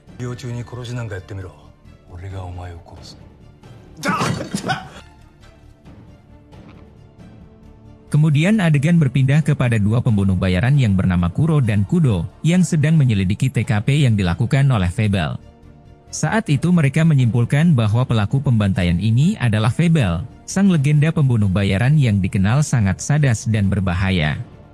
Sampai karena hal itulah kini keduanya pun berambisi untuk memburu Fable demi merebut gelar legenda pembunuh bayaran yang disandang oleh Fable. Di balik itu terlihat Fable yang saat itu disuruh oleh bosnya untuk tidak membawa senjata jenis apapun ke Osaka.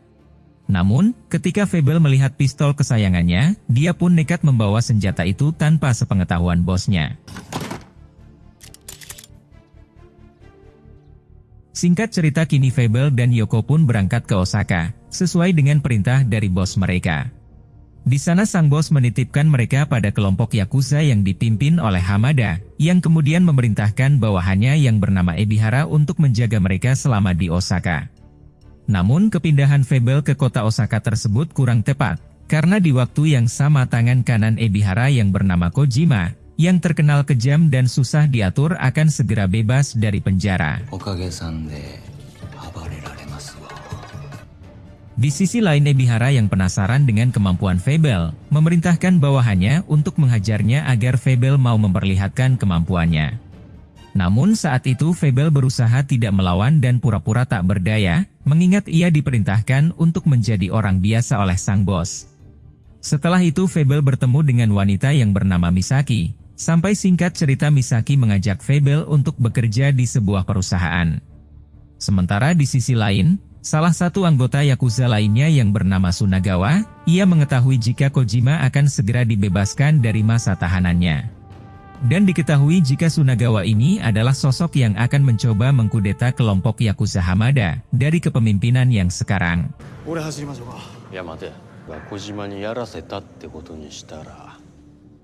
Singkat cerita kebebasan Kojima pun disambut baik oleh Hamada dan Ebihara. Namun kebebasan Kojima disambut kurang baik oleh Sunagawa dan bawahannya, karena ternyata mereka menaruh dengki pada Kojima dan Ebihara.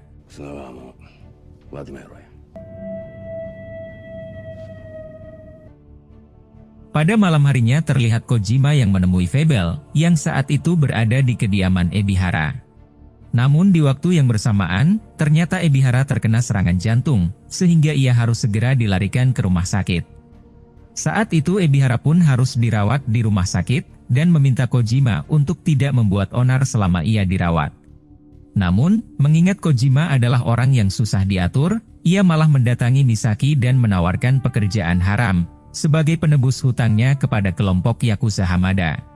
Pada awalnya Misaki pun menolak pekerjaan tersebut, namun ia terpaksa harus menerimanya karena Kojima mengancam akan melukai ibunya. Dan ketika Misaki hendak menandatangani kontrak tersebut, tiba-tiba saja Kuro dan Kudo datang, lalu menculik dan membawa mereka ke sebuah tempat. Di balik itu Ebihara yang mengetahui jika tangan kanannya diculik seseorang, meminta Fable untuk menyelidikinya. Sampai akhirnya kini mereka pun mengetahui jika Kojima dan Misaki dibawa ke suatu tempat atau markas dari Sunagawa. Dan ternyata dalang dibalik penculikan ini adalah Sunagawa yang memerintahkan pembunuh bayaran andalannya, yaitu Kuro dan Kudo. Selain itu kedua pembunuh bayaran ini memanfaatkan penculikan Misaki untuk memancing Fable, mengingat mereka berniat akan memburu Fable demi menyandang legenda pembunuh bayaran. Sementara Sunagawa sengaja menculik Kojima agar ia dapat dengan mudah menyingkirkan Ebihara, hingga mereka dapat lebih mudah untuk mengkudeta organisasi Yakuza Hamada.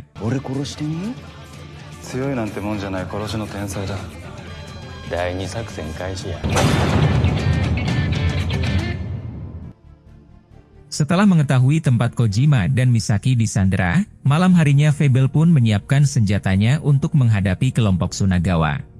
Di sana terlihat juga Yoko yang saat itu sedang memodifikasi pelurunya agar lebih tumpul, supaya tembakan yang dilepaskannya nanti tidak membuat bawahan Sunagawa terbunuh.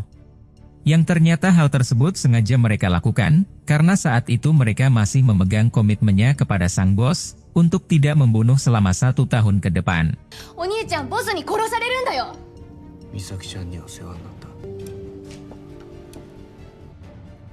Di tempat lain ternyata sang bos menemui Ebihara, lalu mengancam akan membunuh Ebihara jika dalam aksinya nanti Fable membunuh seseorang. Dan hal tersebut sengaja sang bos lakukan, karena Ebihara sudah lancang mengikut sertakan anak buahnya dalam masalah kelompok Yakuzanya. Keesokan harinya terlihat Fable dan Yoko yang akan mendatangi markas Sunagawa untuk menyelamatkan Kojima dan Misaki. Di sana Fable memulai aksinya dengan membuat pingsan salah seorang yang saat itu sedang menyandera Misaki. Lalu Fable pun mulai keluar, lalu membantai mereka satu persatu.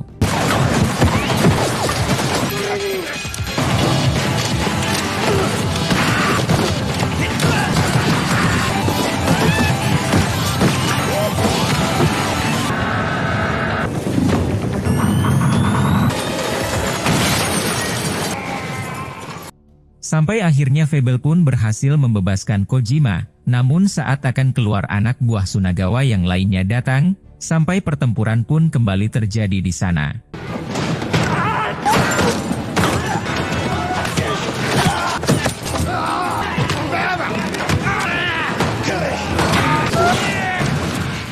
Sampai akhirnya bertemulah Kojima dengan Sunagawa, sampai mereka harus bertarung habis-habisan di sana. Dan meski awalnya Kojima tampak kewalahan, namun akhirnya Kojima dapat menghajar Sunagawa sampai mereka berdua terkapar.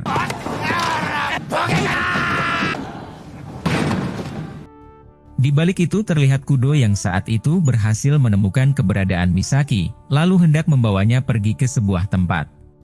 Namun, tiba-tiba saja Yoko datang dan langsung menghajar Kudo di sana. Sementara di sisi lain, terlihat Fable yang berusaha melawan Kuro, karena rupanya Kuro ini adalah lawan yang cukup seimbang dengannya. Sampai akhirnya Fable dan Kudo pun saling menembak jarak dekat, namun Fable tetap selamat.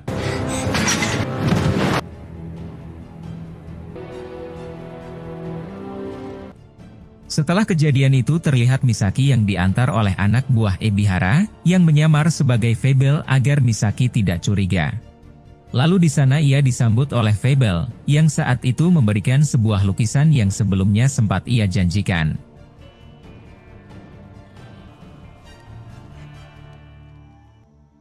Kemudian adegan berpindah kepada Kuro dan Kudo, yang saat itu baru tersadar dari pingsannya. Dan di sini terbukti bahwa Fable tetap menuruti perintah sang bos untuk tidak membunuh selama 1 tahun ke depan. Namun tak lama setelah itu, tiba-tiba saja sang bos datang lalu langsung menghabisi mereka karena dianggap sudah mengganggu misi Fable untuk pensiun membunuh. Di akhir film terlihat Ebihara yang terpaksa harus menghabisi Kojima, karena ia menganggap jika Kojima adalah biang kerok dari semua masalah ini.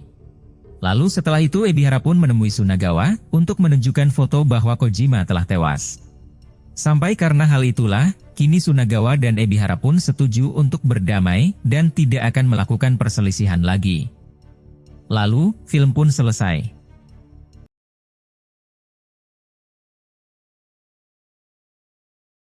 Film diawali dengan memperlihatkan seorang pria bernama Ruslan yang sedang bersama pacarnya di suatu tempat. Di mana saat itu si pacar mengajak Ruslan untuk bermain tebak-tebakan, dan jika Ruslan salah maka tangannya akan terluka oleh paku.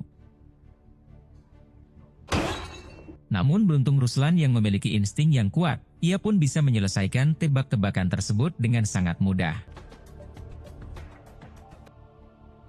Kemudian adegan berpindah ketika Ruslan sedang di apartemennya, dan tiba-tiba ia ditelepon oleh seseorang. Ternyata, orang tersebut adalah mantan istrinya yang bernama Catherine, yang memberitahu Ruslan kalau anak mereka akan segera menikah. Dan karena hal itulah Catherine sengaja menghubungi Ruslan, untuk mengundang dan menjadi wali di hari H pernikahan anak mereka. Selain itu Catherine juga menyuruh Ruslan untuk segera berangkat ke Rusia, karena ternyata Catherine dan anaknya itu kini telah menetap di sana. Singkat cerita Ruslan pun berangkat ke Rusia, lalu sesampainya di sana ia lebih dulu mendatangi teman lamanya yaitu seorang rekan yang merupakan pemilik sebuah bar.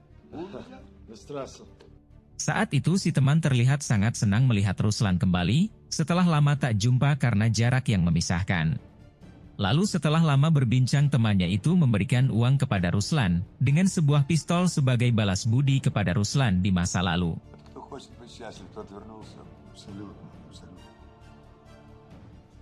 Tak lama saat Ruslan akan keluar, terlihat ada 2 orang preman bengis yang mencoba mengganggunya. Namun beruntung Ruslan pun dapat melumpuhkan kedua preman tersebut, dengan skill kecepatan yang benar-benar sangat mantap.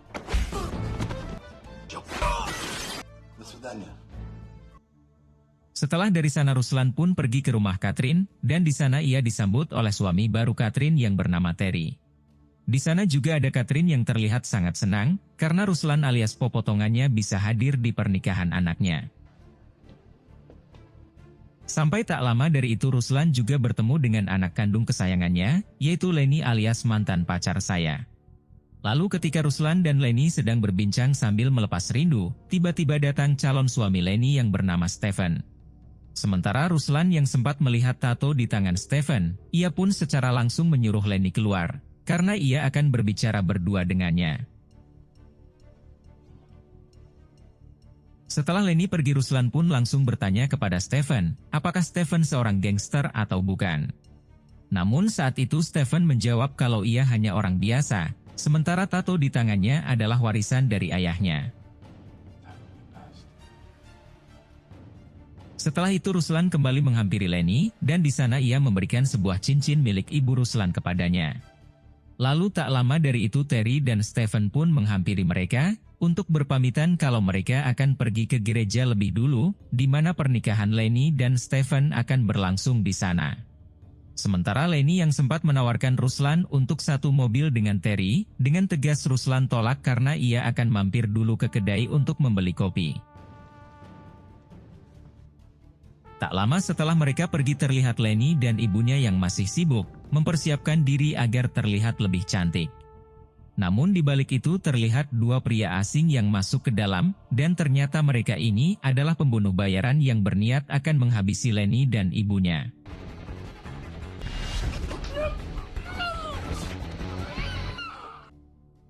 Di tempat lain Ruslan yang sedang nongki alias nongkrong bareng ngopi, ia sangat terkejut setelah mendapat kabar kalau Lenny dan ibunya baru saja diserang oleh orang tak dikenal. Lalu setelah Ruslan kembali ke rumah ia melihat kalau sudah banyak polisi, dengan mantan istrinya yang sudah tewas, dan anak tercintanya yang sedang dalam keadaan kritis. Sampai saat itu juga seorang detektif yang bernama Norden menghampiri Ruslan, lalu mengatakan kalau ia akan mencari dan menangkap si pelaku secepatnya. Di sana Norden juga menyangka kalau motif dari kejahatan ini adalah perampokan, karena diketahui banyak barang berharga yang hilang termasuk cincin yang diberikan oleh Ruslan kepada Lenny. Tak lama kemudian Terry dan Stephen datang, dan mereka sangat syok setelah mengetahui kalau Catherine meninggal dan Lenny sekarat. Namun saat itu Ruslan sendiri terlihat menaruh curiga, kalau Terry dan Stephen ada kaitannya dengan semua kejadian ini.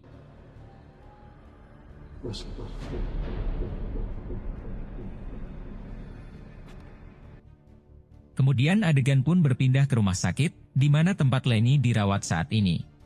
Di sana terlihat juga Ruslan yang diberitahu oleh Norden, kalau Lenny masih beruntung bisa selamat meski banyak luka tikam yang terbilang sangat parah. Lalu Ruslan pun menghampiri Lenny yang saat itu masih tidak sadarkan diri, dan berkata kalau ia akan sesegera mungkin mencari dan membalas kekejaman ini dengan lebih kejam. Sampai pembicaraan itu terdengar oleh seorang dokter, yang kemudian menyahut dengan mengatakan kalau seorang ayah memang harus membalas orang yang menyakiti anaknya.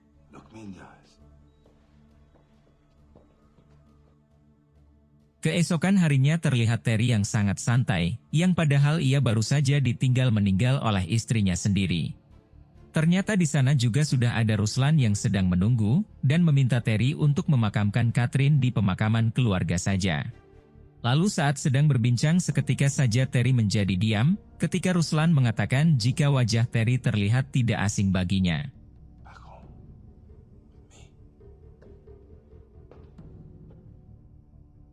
Pada malam harinya Ruslan menghampiri sekelompok gangster untuk mengajak mereka bekerja sama dalam mencari si pelaku. Namun ketika Ruslan mengeluarkan uang untuk membayar mereka, tiba-tiba saja para gangster itu malah akan menghabisi Ruslan.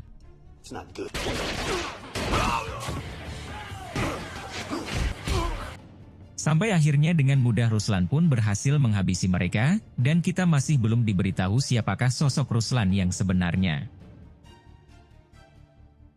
Keesokan harinya Ruslan kembali datang ke bar milik temannya, dan ternyata di sana sudah ada Stephen yang terlihat sedang galau.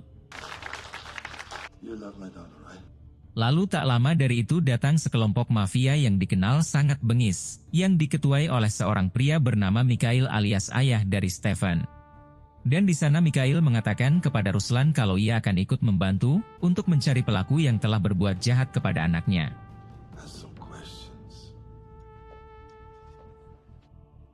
Tak lama kemudian datang lagi sekelompok orang menghampiri mereka, dan ternyata semua mafia kelas kakap yang ada di sana sudah tahu dan sudah kenal dengan Ruslan. Dan diketahui kalau Ruslan ini ternyata seorang mantan mafia Rusia, yang dikenal sangat bengis dan pernah berkuasa di masa lalu. Bahkan, Mikhail alias ayah dari Stefan juga salah satu musuh Ruslan, atau bisa dibilang mereka berdua adalah musuh bebuyutan abadi.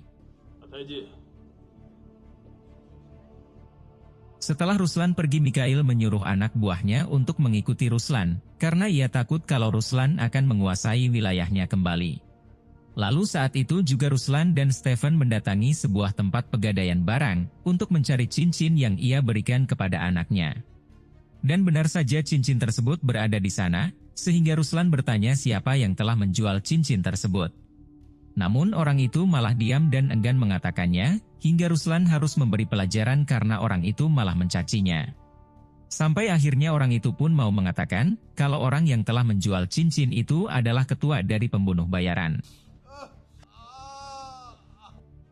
Ruslan yang memang seorang mantan mafia besar di negara tersebut, secara langsung mengetahui lokasi keberadaan mereka. Ia lalu memancing para pembunuh bayaran itu dengan menembakkan senjatanya ke atas, sehingga membuat Rudy alias ketua di sana terpancing. Dan diberitahu kalau Rudy lah orang yang telah menghabisi Catherine, dan membuat Lenny alias anak dari Ruslan harus sekarat. Lalu di sana Rudy pun langsung menyuruh semua anak buahnya, untuk menghabisi Ruslan sampai terjadilah baku tembak di antara mereka.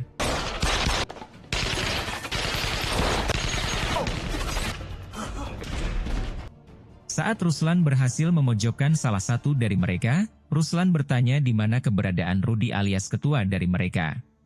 Namun belum sempat orang itu mengatakannya, tiba-tiba saja Stefan yang murka pun malah menembak orang tersebut. Sampai karena hal itulah kini Ruslan pun menjadi sedikit kecewa atas tindakan Stefan yang padahal orang itu sempat akan mengatakannya. Sementara Rudy yang saat itu berhasil melarikan diri, ia bertemu dengan Mikhail yang ternyata dalang dari kejahatan tersebut adalah Mikhail. Di mana Mikhail ini sengaja memanfaatkan Stefan anaknya untuk mendekati anak Ruslan, karena Mikhail sendiri masih mempunyai dendam terhadap Ruslan di masa lalu. Lalu di sini Mikhail yang kesal karena Rudy tidak berhasil membunuh anak Ruslan, ia pun langsung menembak telinganya dan menyuruhnya untuk segera menghabisi Ruslan. Let's go. Pada malam harinya terlihat Ruslan dan Stefan yang pergi ke sebuah klub untuk mencari petunjuk sekaligus memancing Rudy datang. Saat itu Ruslan berpikir kalau Rudy pasti tidak akan terima, karena sebagian anak buahnya telah Ruslan habisi dengan sangat sadas. Dan benar saja tak lama saat Ruslan di sana, ia dihampiri Rudy dan anak buahnya hingga mereka terlibat baku hantam. Dengan sangat mudah Ruslan pun dapat melumpuhkan Rudy, lalu ia kembali baku hantam dengan yang lain. Di balik itu Rudy yang kembali sadar dari pingsannya, ia mengatakan kalau Stefan seharusnya membantunya, karena dalang dari penyerangan itu adalah Mikhail alias ayah Stefan sendiri.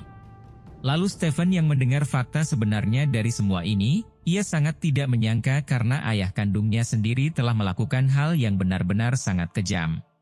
Sampai akhirnya Ruslan pun berhasil menghabisi mereka, namun dengan waktu yang bersamaan tiba-tiba polisi datang menyergap mereka. Sementara Stefan yang berusaha kabur melalui jalan belakang, ia dihampiri oleh Mikhail yang langsung menyuruh Stefan untuk menjauhi keluarga Ruslan. Namun Stefan yang tidak menyangka dan sakit hati dengan kelakuan ayahnya itu, dengan murka ia menembakkan beberapa peluru ke mobil ayah bengisnya itu.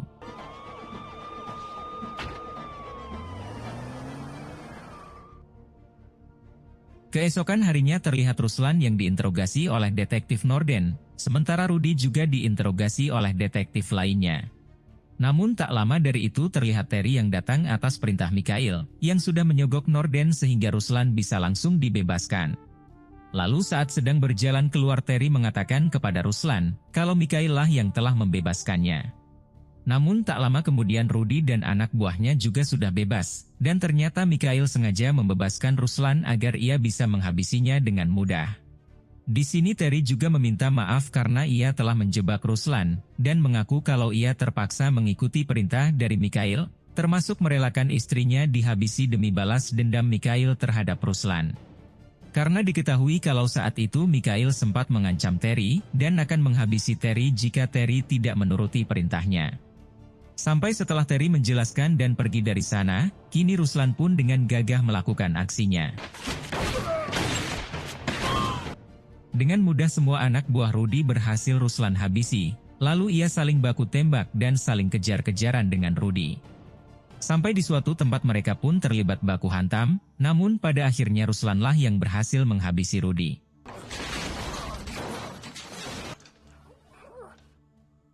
Keesokan harinya terlihat Terry yang akan masuk ke dalam mobil, dan di sana sudah ada Stephen yang langsung menodongkan pistolnya.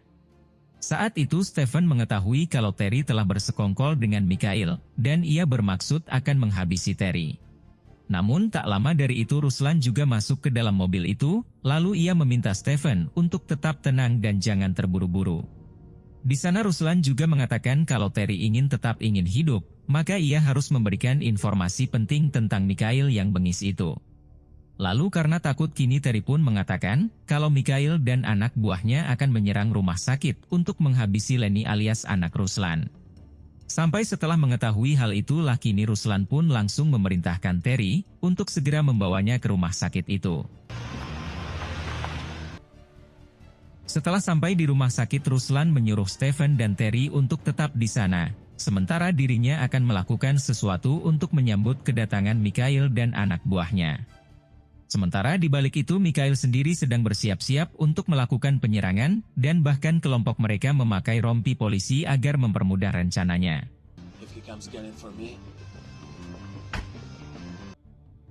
Tak lama saat Mikhail dan anak buahnya masuk, Ruslan juga terlihat sedang mempersiapkan diri untuk menghadapi mereka.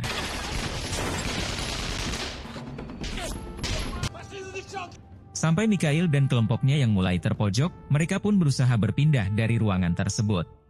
Sementara di balik itu orang-orang yang ada di sana berusaha untuk keluar, namun sebagian dokter dan pasien masih ada yang berada di dalam ruangan.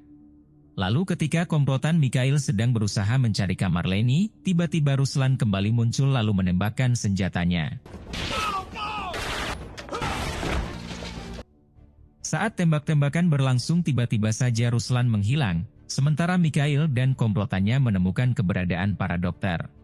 Lalu setelah Mikhail bertanya dan mengetahui keberadaan kamar Lenny, ia dan anak buahnya langsung bergegas menuju kamar itu. Sampai tak lama setelah Mikhail dan anak buahnya sampai di sana, Ruslan pun secara langsung menyerang mereka. Saat Mikhail dan satu anak buahnya ke atas, terlihat Ruslan yang ternyata sudah menghilang. Lalu mereka pun memutuskan untuk berpencar, hingga ketika anak buah Mikhail menembakkan senjatanya ke berbagai arah, dengan cepat Ruslan pun berhasil menghabisinya. Di balik itu Mikhail yang tidak berhasil menemukan Ruslan, ia pun berteriak dan menantang Ruslan untuk berduel. Sampai karena hal itulah kini Ruslan pun datang, menerima tantangan itu hingga baku hantam pun terjadi.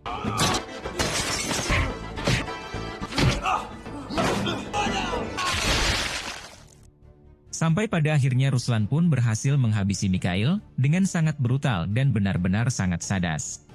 Lalu setelah itu terlihat para polisi yang mulai berdatangan untuk mengamankan semua orang yang ada di sana.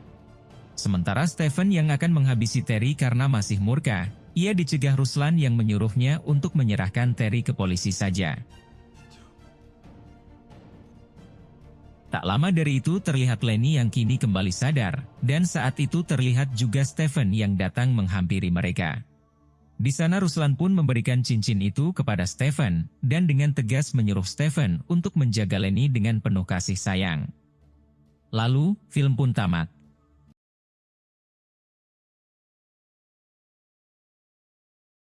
Film diawali dengan memperlihatkan seorang pria bernama John. Ia adalah mantan pasukan khusus yang saat ini mengalami gangguan mental, setelah semua anak buahnya tewas saat pertempuran di zona perang. Lalu di sini John meminum sebuah minuman dengan 2 buah peluru, kemudian peluru tersebut dimasukkan ke dalam pistolnya. Dan hal tersebut adalah rutinitas yang sering John lakukan setiap hari, untuk mengetahui apakah ia masih layak hidup atau tidak.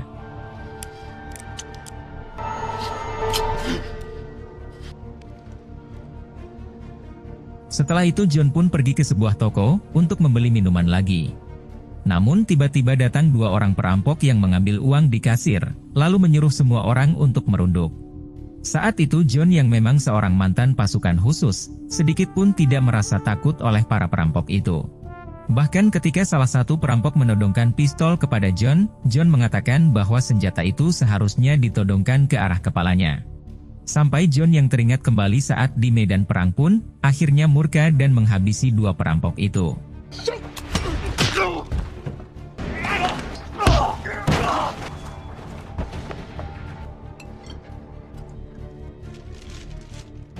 Keesokan harinya John kedatangan adik kandungnya yang bernama Cindy, yang saat itu langsung memarahinya.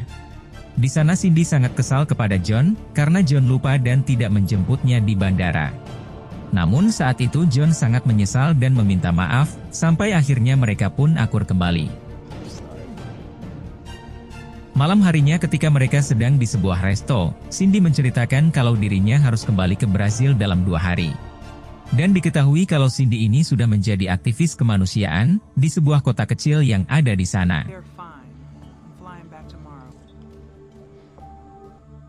Singkat cerita kini Cindy pun sudah kembali ke Brasil, dan di sana kita diperkenalkan kepada seorang polisi bernama Katarina. Lalu Katarina yang memang ditugaskan di kota kecil tersebut, ia mendapat kabar kalau salah satu aktivis Amerika sedang sekarat di pinggir pantai. Dan setelah Katarina melihatnya secara langsung, ternyata orang yang dimaksud itu adalah Cindy. Setelah itu atasan Cindy yang bernama Manny, menghubungi John dan memberitahukan kalau Cindy ditemukan sekarat di pinggir pantai. Sampai setelah John mengetahui hal tersebut, ia pun secara langsung bergegas pergi ke Brasil. Kemudian adegan berpindah kepada seorang detektif bernama Tiago, yang sedang menangkap beberapa orang yang disinyalir telah membawa senjata ilegal. Terlihat juga Katarina yang saat itu bergegas ke sana, untuk melihat dan menghampiri Tiago. Dan di sana Katarina merasa cukup kesal, karena Tiago terlalu bertindak keras dan menangkap di wilayah tugasnya. Sampai keadaan di sana pun menjadi sangat tegang, ketika salah satu warga melempari Tiago. Namun Tiago yang mengetahui jika ia kalah jumlah, meminta kesepakatan untuk menduelkan salah satu warga dengan anak buahnya. Di sana Tiago juga berjanji tidak akan datang ke kota ini lagi, jika perwakilan dari mereka bisa mengalahkan anak buahnya. Dan inilah anak buah Tiago yang bernama Carlo, yang akan berduel dengan perwakilan dari mereka.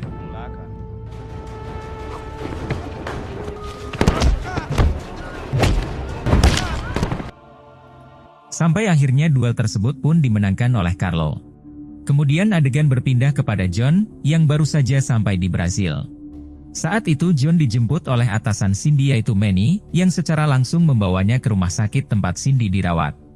Lalu tak lama setelah itu Tiago datang menghampiri John, dan berjanji akan segera menemukan orang yang telah mencelakai Cindy. Kemudian saat itu juga John meminta Tiago untuk mengantarkannya ke TKP, tempat saat Cindy ditemukan. Sampai akhirnya Tiago pun membawa John, lalu ia memperkenalkannya kepada Katarina. Namun saat mereka bertiga sedang mengobrol, tiba-tiba John mengambil pistol Katarina karena ia mendengar suara yang mengejutkannya. Sampai karena hal tersebutlah Katarina dan Tiago pun sadar, jika John bukanlah orang yang sembarangan, karena sangat sigap terhadap situasi. Tak lama setelah itu Katarina menceritakan tentang semua fasilitas yang ada di kota ini, termasuk sekolah dan rumah sakit dibiayai oleh bisnis ilegal. Dan semua warga juga sudah terbiasa dengan hal tersebut, mengingat pemerintah yang ada di sana tidak peduli dengan kota ini. Setelah itu John yang teringat dengan Cindy pun memutuskan kembali ke rumah sakit, dan akan kembali ke TKP esok hari. Saat di sana John bertemu dengan seorang suster dari Asia, yang tengah memberi obat kepada Cindy. Namun tak berselang lama Cindy malah kejang-kejang, sampai John segera memanggil petugas medis. Lalu John yang panik pun kemudian mengatakan, jika terakhir kali Cindy diberi oleh seorang suster yang sepertinya berasal dari Asia. Namun saat itu suster itu mengatakan, jika di rumah sakit ini tidak ada suster atau petugas medis yang berasal dari Asia.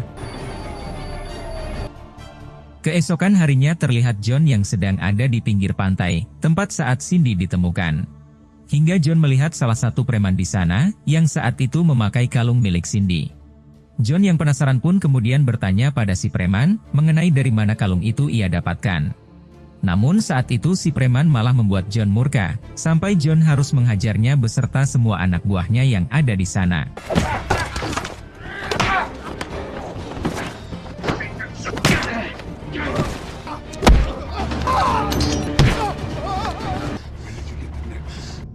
Saat John akan menghabisinya, tiba-tiba Katarina datang untuk melerai mereka. Sampai akhirnya di sini si preman mengatakan, kalau Cindy adalah orang yang merawat adik kecilnya yang telah diculik sehari sebelum Cindy diketemukan sekarat di pinggir pantai. Dan saat itu si preman juga memberikan buku harian milik Cindy kepada John, sebelum akhirnya mereka pergi dari sana. Malam harinya John menemukan sebuah nomor telepon di dalam buku harian Cindy, yang diduga orang terakhir yang Cindy hubungi.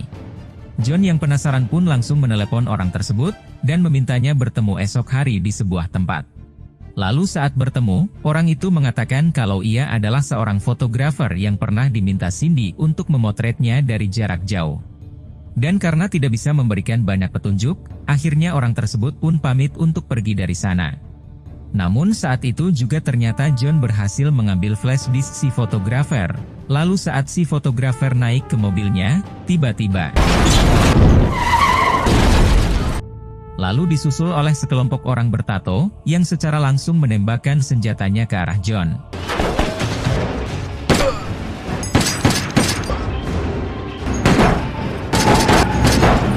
Beruntung John berhasil selamat dari serangan tersebut, lalu bergegas menemui Manny untuk mengecek flash disk yang dibawanya tadi.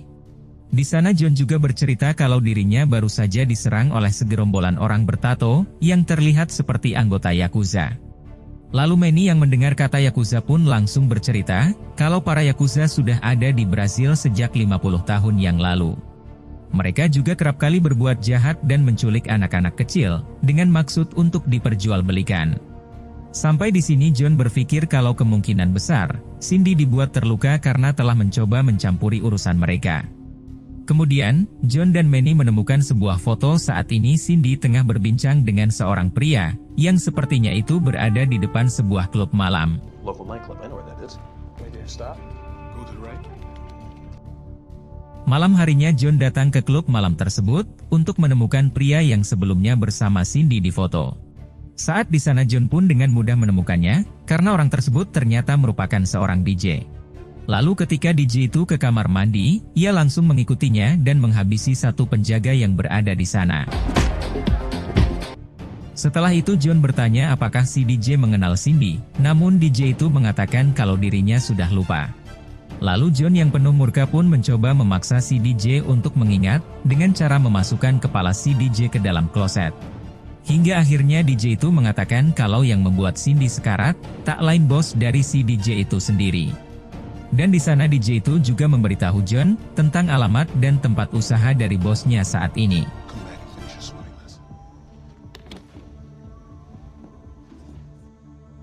Keesokan harinya John yang ditemani oleh Manny langsung pergi ke alamat tersebut. Sementara di saat yang bersamaan, terlihat Tiago dan Carlo yang mengajak semua anak buahnya untuk menghabisi para pemuda yang dianggap kriminal di kota kecil tersebut.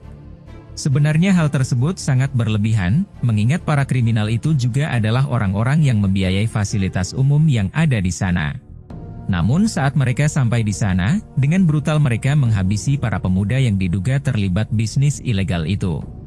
Sampai salah satu anak buah Tiago berhasil menemukan sekelompok pria Jepang yang tengah menculik anak-anak di kota tersebut. Namun saat Tiago dan Carlo menghampirinya, anehnya ia malah menghabisi anak buahnya sendiri. Ternyata di sini terungkaplah sebuah fakta, kalau selama ini Tiago dan Carlo telah bersekongkol dengan para Yakuza.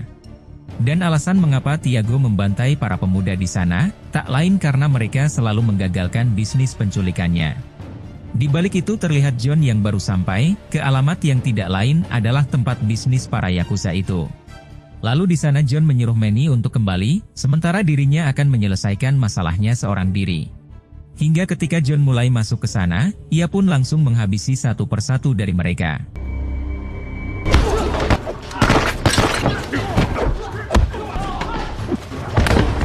Meskipun mereka cukup banyak, namun hal itu bukanlah sebuah masalah bagi John sang mantan pasukan khusus.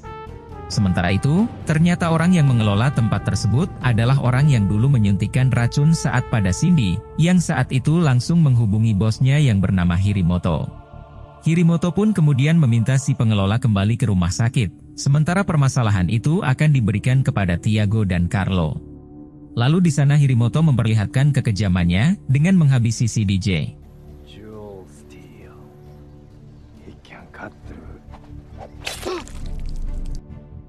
Di sisi lain John yang berhasil menghabisi mereka, ia dikejutkan dengan kedatangan Tiago dan Carlo. Lalu tak berselang lama terlihat juga Katarina dan anak buahnya untuk menghentikan keributan mereka. Di sana John pun mengatakan kalau dirinya punya bukti sebuah kejahatan Yakuza di dalam sebuah cover yang ia bawa saat di klub. Namun, di sana Tiago mengatakan kalau koper DJ itu akan ia bawa untuk diselidiki. Ketika John keluar bersama Katarina, akhirnya John mencurigai kalau Tiago bersekongkol dengan para Yakuza itu. Dan hal itu dapat ia simpulkan saat tadi ketika Tiago menyebutkan nama si DJ, yang padahal John tidak pernah menyebutkan dari mana cover itu ia ambil. Sampai karena hal tersebutlah John pun menyuruh Katarina untuk menjaga Cindy di rumah sakit, sementara ia akan mengintai Tiago dan Carlo. Tak lama setelah itu ketika Katarina hendak masuk ke kamar Cindy, ternyata wanita Yakuza itu sudah berada di sana untuk menghabisi Cindy. Sampai Katarina yang melihat hal itu pun, secara langsung menghabisinya. Di balik itu terlihat Tiago dan Carlo yang mendatangi sebuah pelabuhan, sementara John menyelinap di bagasi mobilnya. Lalu saat John mengawasi mereka, ternyata tempat itu adalah markas Yakuza yang dijadikan tempat penampungan anak-anak yang diculik. Kemudian John pun langsung menghubungi Manny dan menyuruhnya untuk mengirim polisi ke tempat tersebut. Namun saat Tiago dan para Yakuza itu berkumpul, mereka mendengar suara tembakan dari luar, dan mereka langsung menyangka kalau itu adalah ulah John. Dan ternyata itu adalah benar, karena saat ini John mulai masuk untuk membantai mereka semua.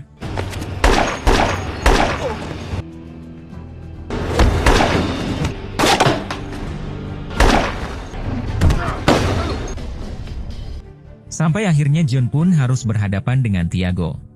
Namun saat John akan menghabisi Tiago, tiba-tiba Carlo datang dan terjadilah perduelan di sana.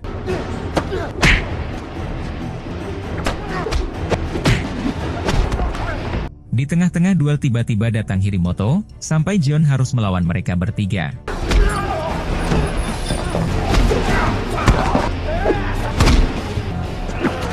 Terlihat John yang masih bisa mengimbangi pertarungan, meskipun ia harus berhadapan dengan 3 orang. Sampai John yang sudah sangat murka pun, akhirnya berhasil menghabisi Tiago dan Carlo. Lalu setelah menghabisi Tiago dan Carlo, John pun harus berduel dengan Hirimoto. Dan di sana John mengambil sebuah pipa besi, untuk melawan Hirimoto yang saat itu membawa samurai.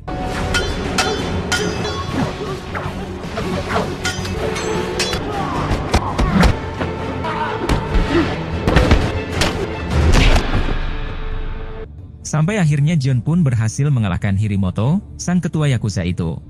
Sementara Tiago yang masih hidup, ia mengatakan kalau ia menyesal telah bersekongkol dengan Yakuza. Namun di sana John memberikan pistol, dan menyuruh Tiago untuk memilih menghabisi diri sendiri atau ditangkap.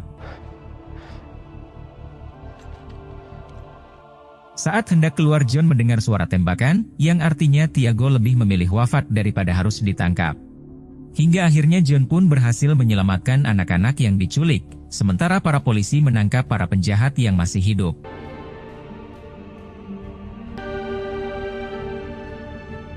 Kemudian adegan berpindah, dan terlihat John yang masih menunggu adiknya untuk kembali sembuh. Namun di sana dokter itu mengatakan, kalau Cindy akan kembali sembuh setelah dirawat untuk beberapa tahun, karena luka dalam dan cedera otak Cindy yang cukup parah. Lalu keesokan harinya terlihat Manny yang mengajak John untuk bekerja bersamanya, dan jika John bersedia ia berjanji akan membiayai perawatan Cindy sampai sembuh. Sampai John yang menyadari jika Cindy pasti akan membutuhkan biaya yang sangat banyak, akhirnya ia pun menerima tawaran tersebut. Lalu, film pun tamat. Nah, jadi itulah tadi alur cerita filmnya guys. Jika suka video ini silahkan like, dan jika ada kritik atau saran silahkan tulis di komentar. Terima kasih sudah nonton sampai akhir, dan salam dari Antimi Film.